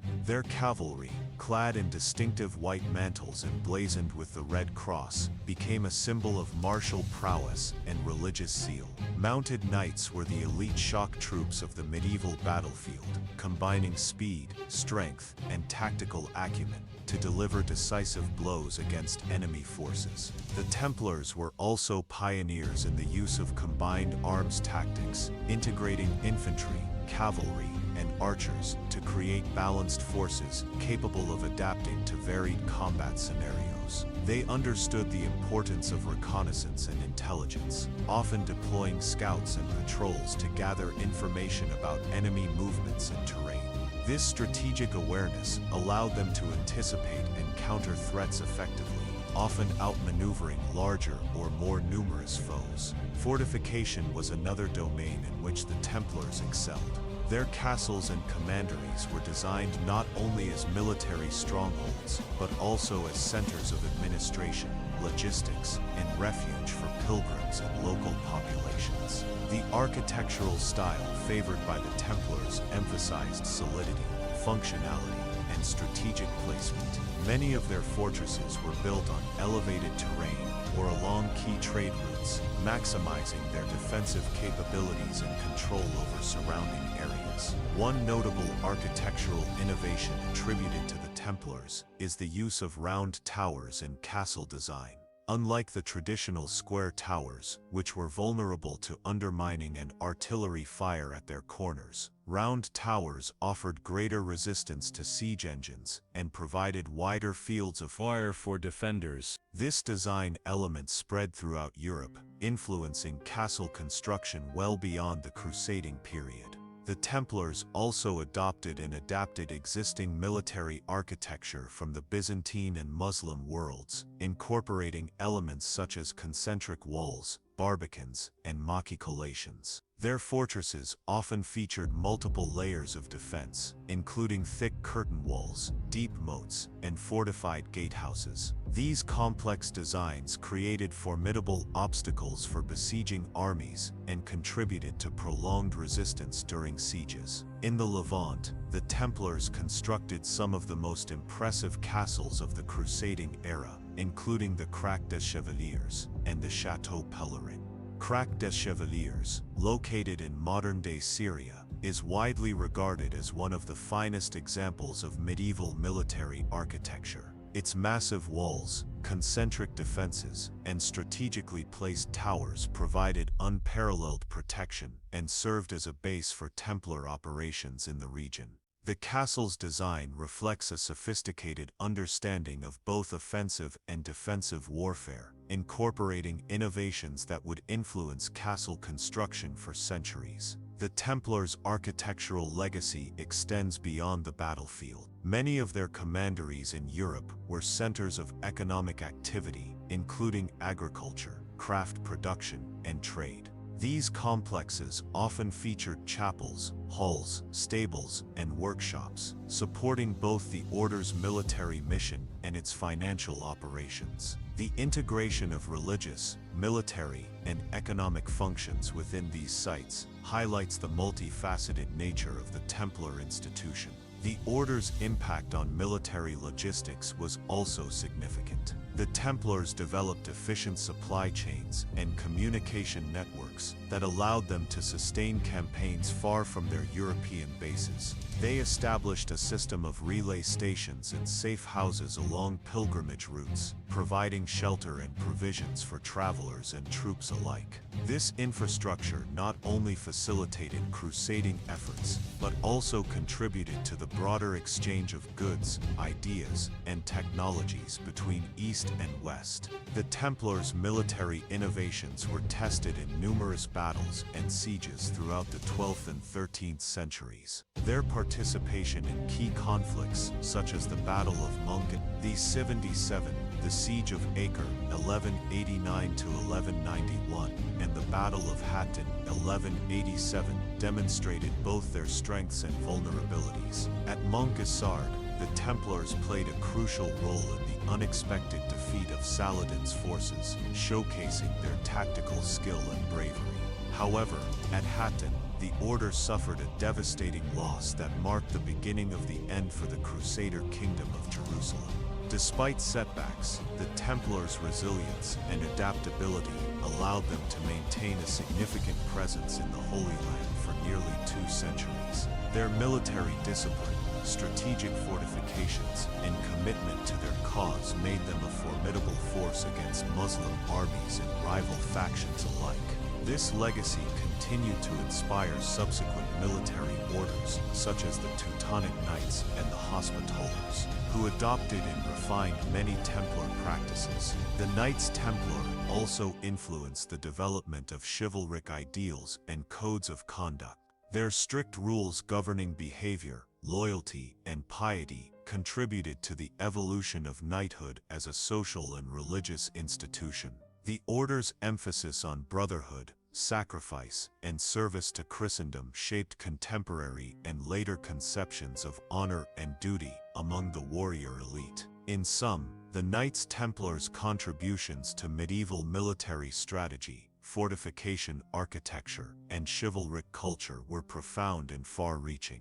Their innovative approaches to warfare and defense not only served their immediate goals in the Crusades, but also left a lasting mark on European military history. Through their castles, tactics, and ideals, the Templars shaped the course of medieval warfare and continue to fascinate historians and enthusiasts alike. The military prowess of the Knights Templar was not simply a function of their armor or weapons, it was deeply rooted in a sophisticated and evolving martial doctrine that combined religious fervor, tactical innovation, and organizational discipline.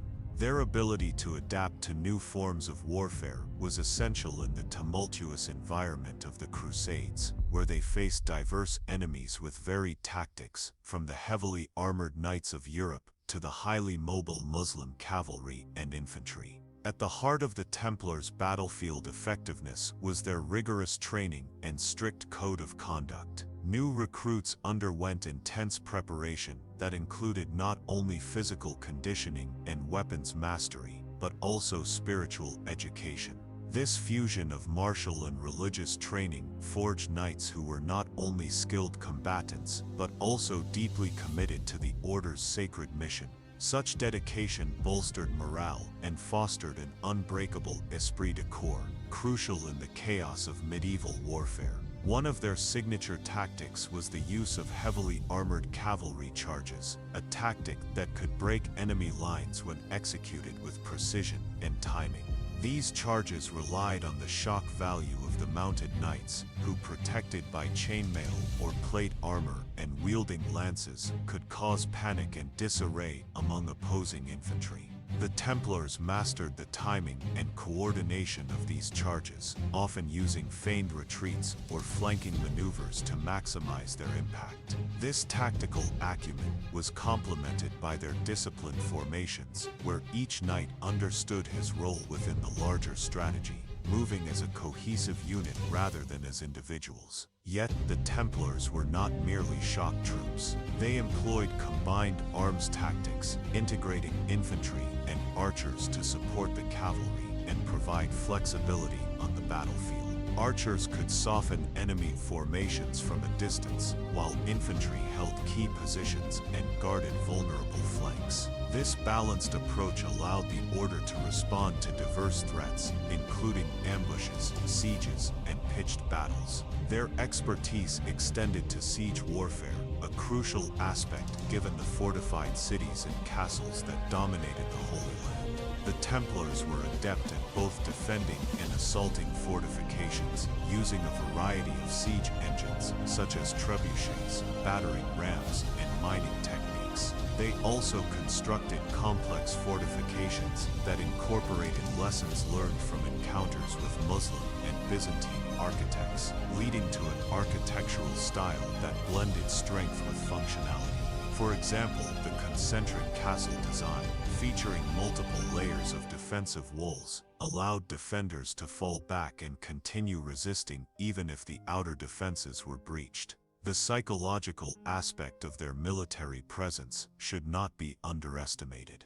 The sight of the Templar Knights, resplendent in their white mantles marked by the Red Cross, was intended to inspire allies and intimidate foes. Their reputation for courage and religious zeal was a powerful tool in warfare, often affecting enemy morale before the first sword was drawn.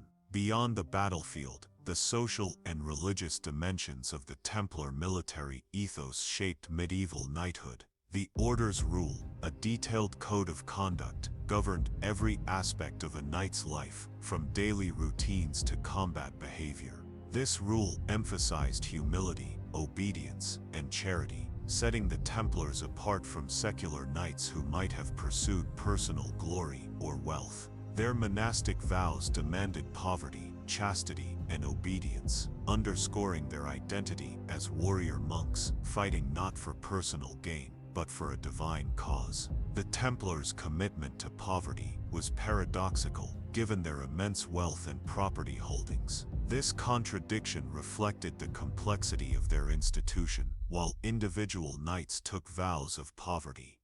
The order as a whole accumulated vast resources to fund its military campaigns, maintain fortresses, and support the Christian states in the Levant. Their economic power enabled them to supply armies, maintain hospitals, and support pilgrims, intertwining their military and humanitarian roles. Architecturally, the order's castles and fortresses were more than mere military installations. They were symbols of Christian presence and authority in contested territories. The design of these structures reflected a blend of practical military needs and ideological messages. The imposing walls, towering keeps, and strategic locations conveyed strength and permanence, asserting the Templars' role as guardians of the faith and protectors of pilgrims. The Crac des Chevaliers, for example, was not only a fortress but a complex community with chapels,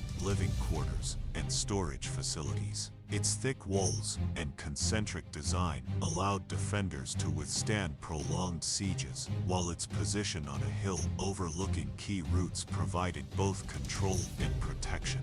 The castle's architecture influenced later European military construction, illustrating the diffusion of ideas across cultures during the Crusades. Similarly, the Chateau Pellerin on the coast of modern Israel was designed to control maritime access and serve as a launching point for Crusader expeditions. Its massive walls and strategic towers were optimized for both defense and projection of power.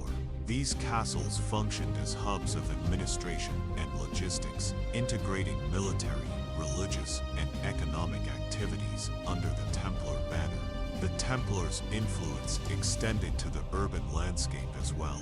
Many of their European commanderies included churches and chapels designed to reflect the spiritual mission of the order. These religious buildings often incorporated distinctive architectural features, such as the round nave inspired by the Church of the Holy Sepulchre in Jerusalem, linking them symbolically to the Holy Land and the sacred origins of the Crusades. The legacy of the Templars' military architecture and strategy is also reflected in their influence on subsequent military orders and European warfare.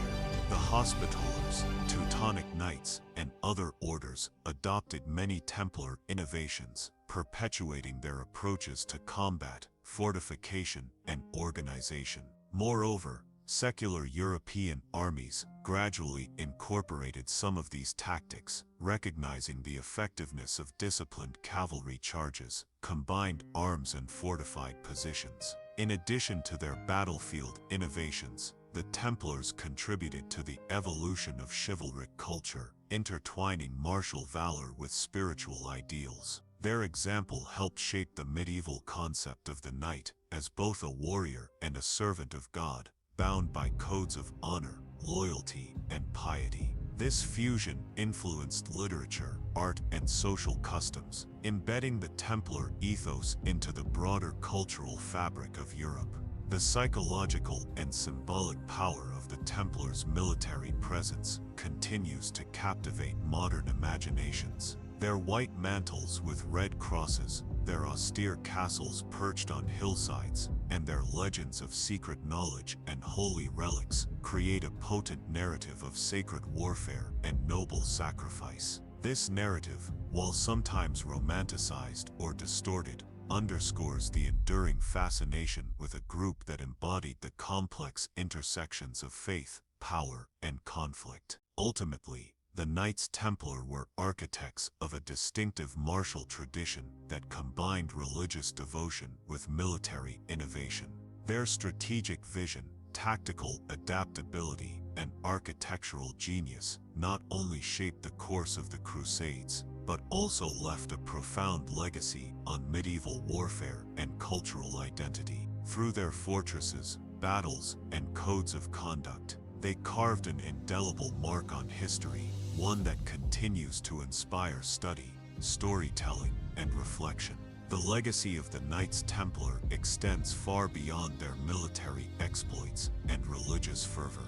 As their influence grew across Christendom and the Holy Land, their unique combination of monastic discipline, martial prowess, and economic innovation left a profound imprint on medieval society and subsequent generations. Understanding this legacy involves exploring how the order shaped political dynamics, financial systems, popular imagination, and cultural memory. Politically, the Templars emerged as a formidable power broker in Europe and the Levant. Their network of castles, estates, and commanderies spanned from the Iberian Peninsula to the shores of the Eastern Mediterranean, enabling them to act as intermediaries among kings, popes, and nobles. Their allegiance was ultimately to the Pope, but they often navigated complex alliances and rivalries with secular rulers. This political influence both protected the Christian territories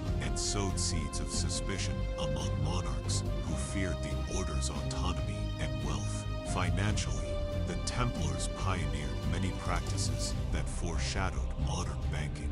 They established systems for transferring funds across vast distances through letters of credit, allowing pilgrims and nobles to deposit money in one location and withdraw it safely in another.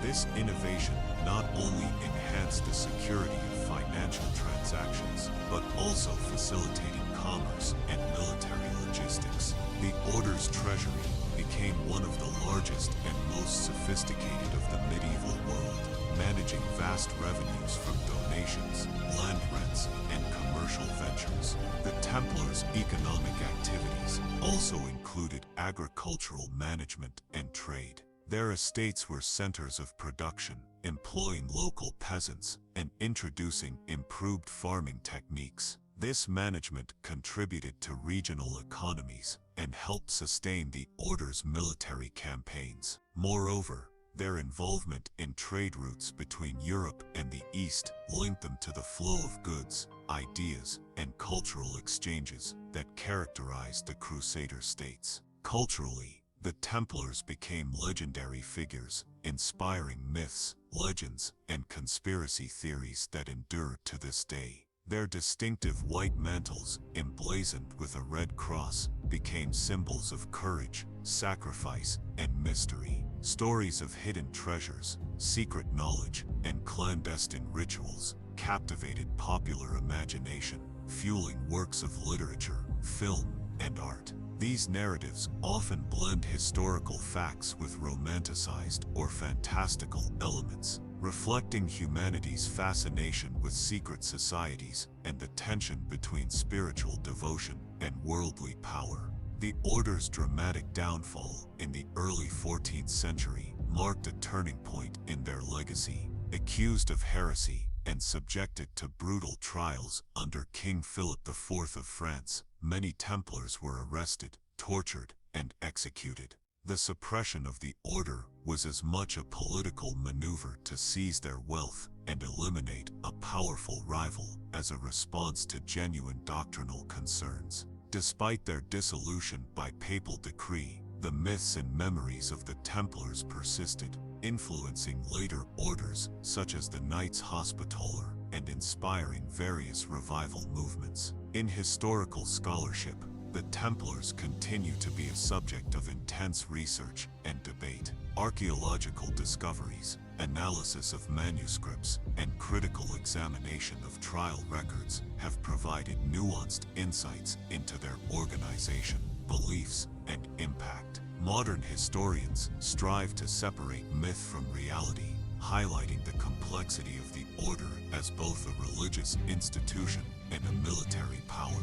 This balanced understanding helps illuminate broader themes of medieval society, such as the interplay between faith and violence, the role of religious orders in politics, and the evolution of early financial systems. The Templars' enduring legacy is also evident in the ways they are commemorated and interpreted today. Museums, monuments, and cultural events celebrate their history, while popular media continues to draw on their mystique. Their story resonates with contemporary themes of courage, loyalty, sacrifice, and the quest for meaning in turbulent times. By examining the Templars through multiple lenses, historical, cultural, religious, and economic, we gain a richer appreciation of their multifaceted role in shaping the medieval world and their lasting imprint on human imagination.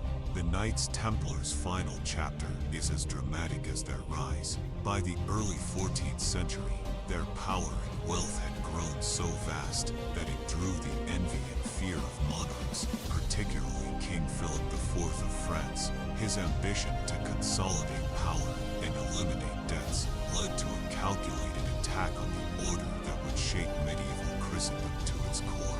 The sudden arrests of Templars in 1307, on charges ranging from heresy to blasphemy, shocked Europe. What followed were brutal interrogations and trials, marked by torture and coerced confessions. Many Templars recanted under pressure, but others stood firm, facing death rather than renounce their vows. This persecution revealed the dark side of medieval politics, where justice was often subservient to power. King Philip's motives were clear: the seizure of the Templars' extensive assets and the removal of a powerful institution that answered only to the Pope. The papacy itself was caught in a precarious position, torn between loyalty to the order and pressure from secular rulers. Pope Clement V eventually dissolved the order in 1312 under political duress, signaling the end of a remarkable chapter in history. Yet, the Templars' influence did not vanish overnight. Former members joined other military orders or faded into obscurity, while their properties were redistributed. Rumors of secret knowledge and hidden treasures fueled legends that persist to this day, inspiring countless stories, conspiracy theories, and popular culture depictions. The mystery surrounding their final fate continues to captivate historians and enthusiasts alike. This tragic downfall also serves as a cautionary tale about the intersection of faith, power, and politics. The Knights Templar embodied a unique blend of spiritual devotion and worldly ambition, a combination that made them both revered and reviled. Their story challenges us to consider the complexities of loyalty, sacrifice, and the human quest for meaning amid the forces of history. As we delve deeper into the dramatic downfall of the Knights Templar, it is essential to understand the complex socio-political context of early 14th century Europe. King Philip IV of France, also known as Philip the Fair, was a shrewd and ruthless monarch who sought to strengthen the monarchy at any cost. His reign was marked by conflicts with the papacy, disputes over taxation, and a relentless drive to consolidate royal authority.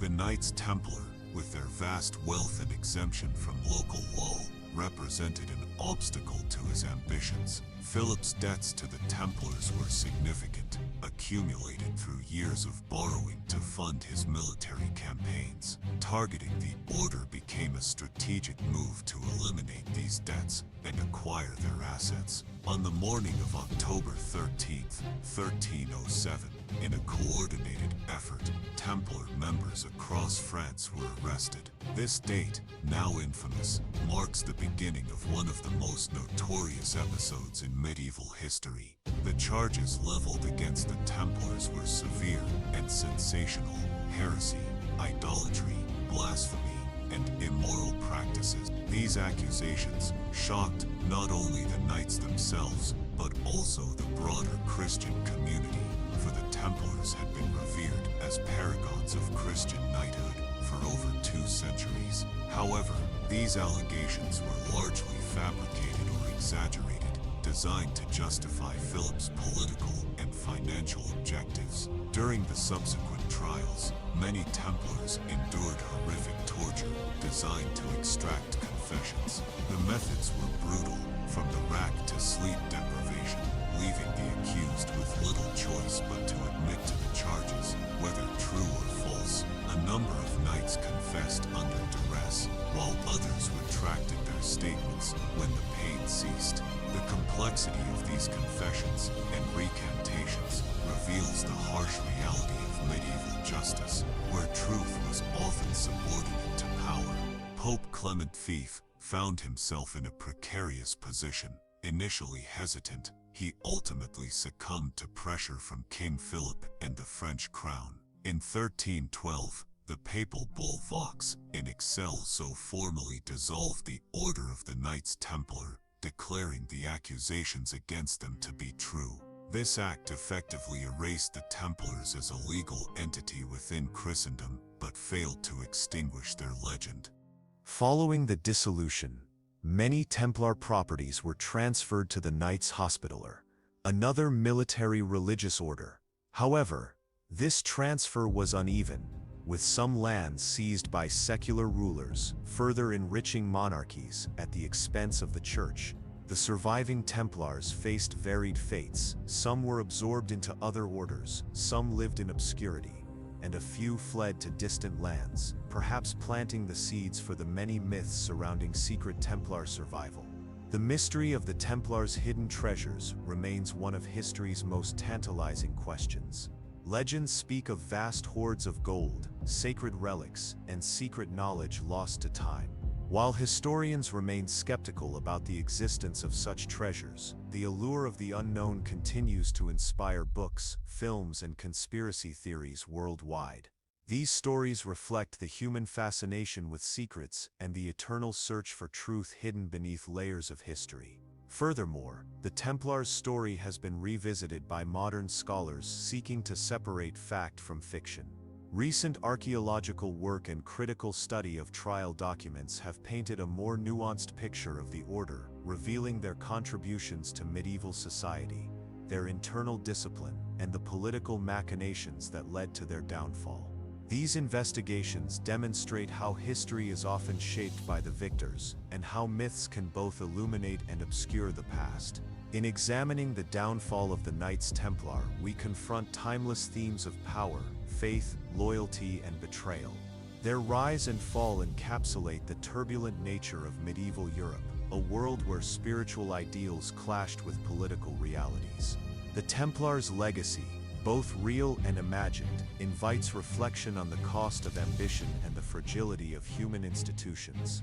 The dissolution of the Knights Templar did not mark the end of their influence. In fact, their legacy permeated many aspects of European society for centuries to come. One of the most significant ways in which the Templars continued to impact history was through their contribution to early financial systems and the development of international banking. Their innovative practices transformed the way medieval Europe conducted trade, managed wealth, and navigated the complexities of long-distance commerce. At the heart of the Templars' financial prowess was their establishment of a network of commanderies and preceptories, fortified estates that served not only military purposes but also as hubs of economic activity. Across Europe and the Crusader states, these centers managed vast agricultural lands, collected rents, and oversaw commercial ventures. The order's members were both warriors and administrators, trained to maintain strict discipline and efficiency in managing resources. Perhaps the most revolutionary aspect of their economic system was the introduction of a rudimentary form of banking through letters of credit. Pilgrims traveling to the Holy Land, nobles engaged in military campaigns, and merchants involved in international trade could deposit funds in one Templar house and withdraw equivalent amounts at another. This system reduced the risks of carrying large sums of money through dangerous territories and fostered trust in a volatile economic environment. The Templars also acted as financiers to monarchs and nobles, lending money to fund wars, castles, and political ambitions. Their ability to mobilize resources quickly made them indispensable to rulers who otherwise struggled to raise funds. This financial role, while beneficial, also contributed to tensions with secular authorities, who sometimes viewed the order's independence and wealth as threats to their own power. In addition to banking, The Templars engaged in trade and commerce. Their estates produced agricultural goods, textiles, and weapons, which were sold or exchanged across their vast network. They maintained relationships with merchants from the Mediterranean to Northern Europe, participating in the vibrant commercial life of the Middle Ages. This involvement helped facilitate cultural exchanges, spreading ideas, technologies, and artistic styles. However, the complexity of their economic activities also made the Templars vulnerable. Their vast wealth attracted envy and suspicion, and their financial records became targets during the trials and accusations that led to their downfall. The Order's sophisticated bookkeeping, though advanced for its time, was scrutinized and manipulated to support the charges against them. The legacy of the Templars' financial innovations echoes in the evolution of modern banking and finance. Concepts such as letters of credit, fiduciary responsibility, and international money transfer find early precedence in the practices developed by the Order. By bridging the worlds of religion, war, and commerce, the Templars helped lay the groundwork for economic systems that underpin today's global economy. Beyond their financial innovations, the Knights Templar also had a profound impact on medieval architecture and engineering. Their castles and fortifications across Europe and the Holy Land stood as enduring symbols of military might, religious devotion, and organizational prowess. The Templar fortresses combined strategic design with symbolic elements, reflecting their dual identity as warrior monks. One of the most iconic examples is the fortress of Château Pèlerin on the coast of modern-day Israel. Built in the early 13th century, this massive stronghold was designed to defend Crusader holdings against Muslim forces. Its thick walls, imposing towers, and advanced defensive features, such as concentric rings of fortification and water cisterns, showcased innovations in military architecture. The castle's location on a cliff allowed for surveillance of the surrounding sea and land routes, making it nearly impregnable. Elsewhere in Europe, the Templars constructed commanderies that served multiple purposes. These complexes included chapels, living quarters, stables, and storage rooms, often arranged around a central courtyard. The architecture balanced practicality with spiritual symbolism. For instance, chapels were designed to reflect the Order's commitment to their monastic vows, incorporating elements of Romanesque and early Gothic styles. The engineering skills of the Templars were not limited to fortifications. They developed infrastructure to support their communities in military campaigns, including roads, bridges, and water management systems. These projects improved local economies and facilitated the movement of troops and supplies. In many regions, remnants of Templar-built infrastructure remain, underscoring their lasting contribution to medieval society. Their architectural legacy also influenced the development of Gothic architecture. Some historians argue that the Templars played a role in spreading architectural innovations from the Holy Land back to Europe, blending Eastern and Western styles. This cultural exchange enriched European art and design, contributing to the flourishing of medieval culture. However, the Templars' construction efforts required significant resources and labor. They relied on skilled masons, artisans, and local populations, sometimes leading to tensions and conflicts. The balance between military necessity and community relations was delicate, reflecting the broader challenges faced by the Order as it navigated its complex role. The symbolism embedded in Templar architecture extended beyond mere function. Their buildings often incorporated iconography related to the Order's spiritual mission, such as the Red Cross and references to the Holy Sepulchre. This blend of martial strength and religious meaning encapsulated the Templars' unique identity as protectors of the Christian faith and as an elite fighting force. As the Order's fortunes waned, many Templar sites were abandoned, repurposed, or destroyed. Yet their architectural achievements continue to inspire fascination, attracting historians, archaeologists, and tourists. These structures stand as tangible reminders of a turbulent era marked by faith, conflict, and cultural exchange. The enduring fascination with the Knights Templar is not only rooted in their historical impact, but also in the rich tapestry of myths, legends, and conspiracies that surround them. Throughout the centuries following their dissolution, the Templars have been shrouded in mystery, fueling imaginations and spawning countless stories that blur the lines between fact and fiction. One of the most persistent legends involves the supposed survival of the order in secret societies, with whispers of hidden knowledge, secret rituals, and clandestine influence over world affairs. Some claim that the Templars escaped persecution by going underground, preserving their treasures and teachings in groups such as the Freemasons or other esoteric orders. While historians largely dismiss these theories as speculative, their appeal lies in the allure of uncovering forbidden truths and the human fascination with secret power. The mythos of the Templars also extends into popular culture, where they have become symbols of chivalry, mystery, and the eternal struggle between good and evil.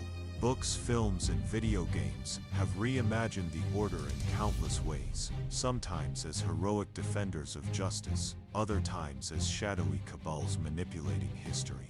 This cultural presence reinforces the Templars' status as a legendary archetype, transcending their medieval origins. Among the most famous myths is the tale of the Templar treasure, often linked to the Holy Grail or other sacred relics. According to some versions, the knights amassed great wealth and powerful artifacts during the Crusades, which they concealed to protect from enemies. The location of these treasures has been the subject of treasure hunts, historical investigations, and speculative fiction alike, from the catacombs beneath Paris to hidden chambers in ancient castles. Another intriguing legend involves the figure of Jacques de Molay, the last Grand Master of the Templars. According to popular lore, before his execution by burning at the stake in 1314, de Molay cursed King Philip IV and Pope Clement V, proclaiming that they would meet divine justice within the year. Remarkably, both men died within months,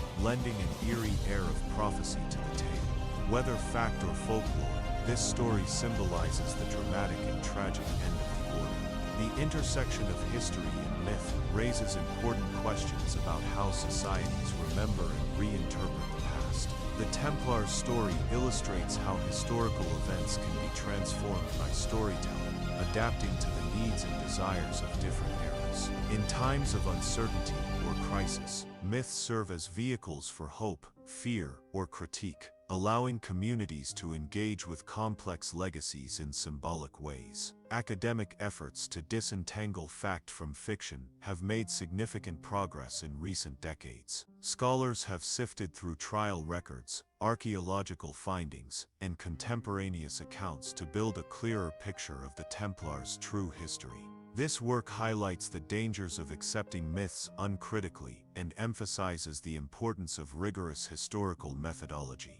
At the same time, the ongoing popularity of Templar myths testifies to their enduring power. These stories resonate because they touch on universal themes: the quest for knowledge, the conflict between power and conscience, and the mystery of the unknown.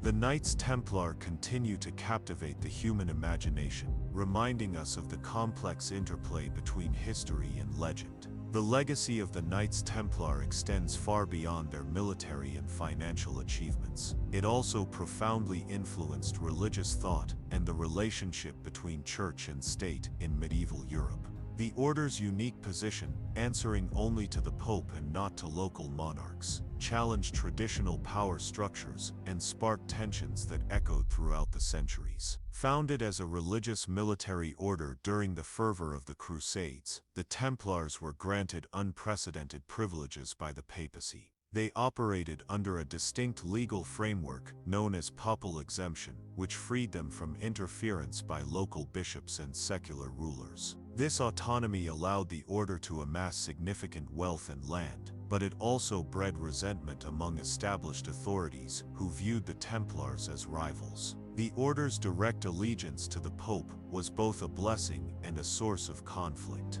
While it gave them a degree of protection and legitimacy, it also placed them in the crosshairs during periods of political upheaval and papal weakness. The complex dynamics between the Templars, monarchs, and the church hierarchy illustrate the delicate balance of power in medieval Christendom. The spiritual life of the Templars was deeply shaped by monastic traditions, combining vows of poverty, chastity, and obedience with a warrior ethos. Their daily routines blended prayer, contemplation, and rigorous military training.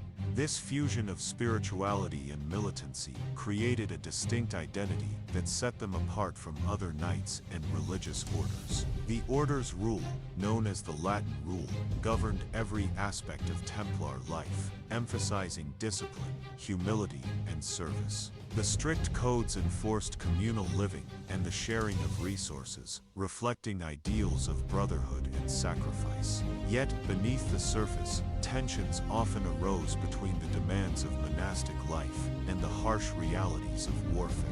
Religious symbolism permeated the Templars' practices and iconography. Their distinctive white mantles, emblazoned with a red cross, symbolized purity and martyrdom. Ceremonies and rituals reinforced their commitment to defending Christendom and maintaining spiritual vigilance. These elements contributed to their mystique and inspired awe among contemporaries. The relationship between the Templars and the wider church was complex and evolving. While the order enjoyed papal favor for centuries, political shifts, including the rise of powerful monarchs like King Philip IV of France, undermined their position. The eventual suppression of the Templars in the early 14th century was as much a product of political intrigue as religious concerns. The trials and accusations against the Templars revealed deep-seated fears about secret knowledge, heresy, and the limits of ecclesiastical authority. The charges leveled by King Philip IV, ranging from idolatry to immorality, were likely motivated by his desire to seize the order's wealth and eliminate a rival power. The papacy, weakened and divided, acquiesced to these demands, leading to a tragic conclusion. Despite their dramatic fall, the Templars' spiritual legacy endured. Their model of religious knighthood influenced subsequent military orders and shaped conceptions of Christian chivalry. The ideals they embodied continue to inspire religious and secular figures alike, echoing through history in various forms. As the shadows of the Middle Ages receded, the story of the Knights Templar did not fade into oblivion. Instead, their legacy transformed and found new meanings in the centuries that followed. The echoes of their existence resonate not only in history books, but in culture, art, and the collective imagination of countless generations. One of the most striking aspects of the Templars' posthumous influence is how their image evolved into a symbol of mystery and intrigue. This metamorphosis was propelled by a blend of historical research, folklore, and the human tendency to mythologize. The enigmatic aura surrounding the order invites endless fascination, prompting questions about hidden knowledge, lost treasures, and secret societies that endure to this day. The Renaissance and Enlightenment periods saw renewed interest in the Templars, as scholars and thinkers revisited medieval history with a critical eye. Manuscripts and records unearthed during this time provided deeper insight into the order's complex operations and the political machinations that led to their demise. Yet, alongside scholarly work, imaginative interpretations flourished, weaving tales that often blurred the lines between fact and fantasy. In modern times, the Templars have become cultural icons, frequently depicted in literature, cinema, and video games. They appear as noble heroes, tragic victims, or sinister conspirators, reflecting society's multifaceted relationship with power, faith, and secrecy. These portrayals serve both to entertain and to probe timeless questions about loyalty, sacrifice, and the human quest for meaning. Archaeological endeavors continue to uncover physical traces of the Templars' existence. Excavations of former commanderies, chapels, and and battle sites, reveal artifacts that shed light on their daily lives, spiritual practices, and military engagements. These findings enrich our understanding of medieval society and highlight the Order's far-reaching influence. Moreover, the Templars' innovative approaches to finance, governance, and architecture have left tangible legacies. Modern banking owes a debt to their pioneering systems, and their fortified structures remain marvels of medieval engineering. These contributions underscore the Order's role not merely as warriors, but as agents of change in a transforming Europe. The fascination with the Templars also invites reflection on broader historical themes, the intersection of religion and politics, the dynamics of power and persecution, and the ways in which memory shapes identity. Their story is a prism through which we can examine the forces that have shaped Western civilization. As we look to the future, the Knights Templar continue to inspire inquiry and imagination.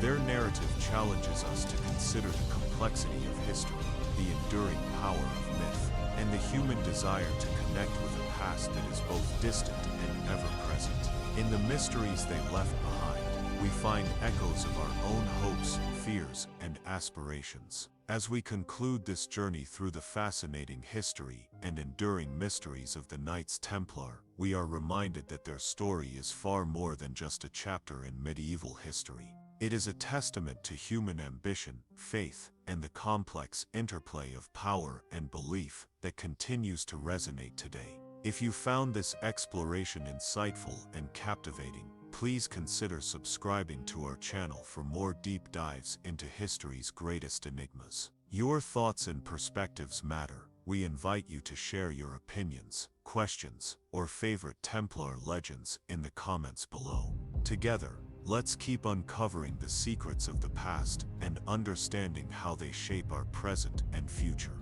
Thank you for watching, and we look forward to seeing you in the next video.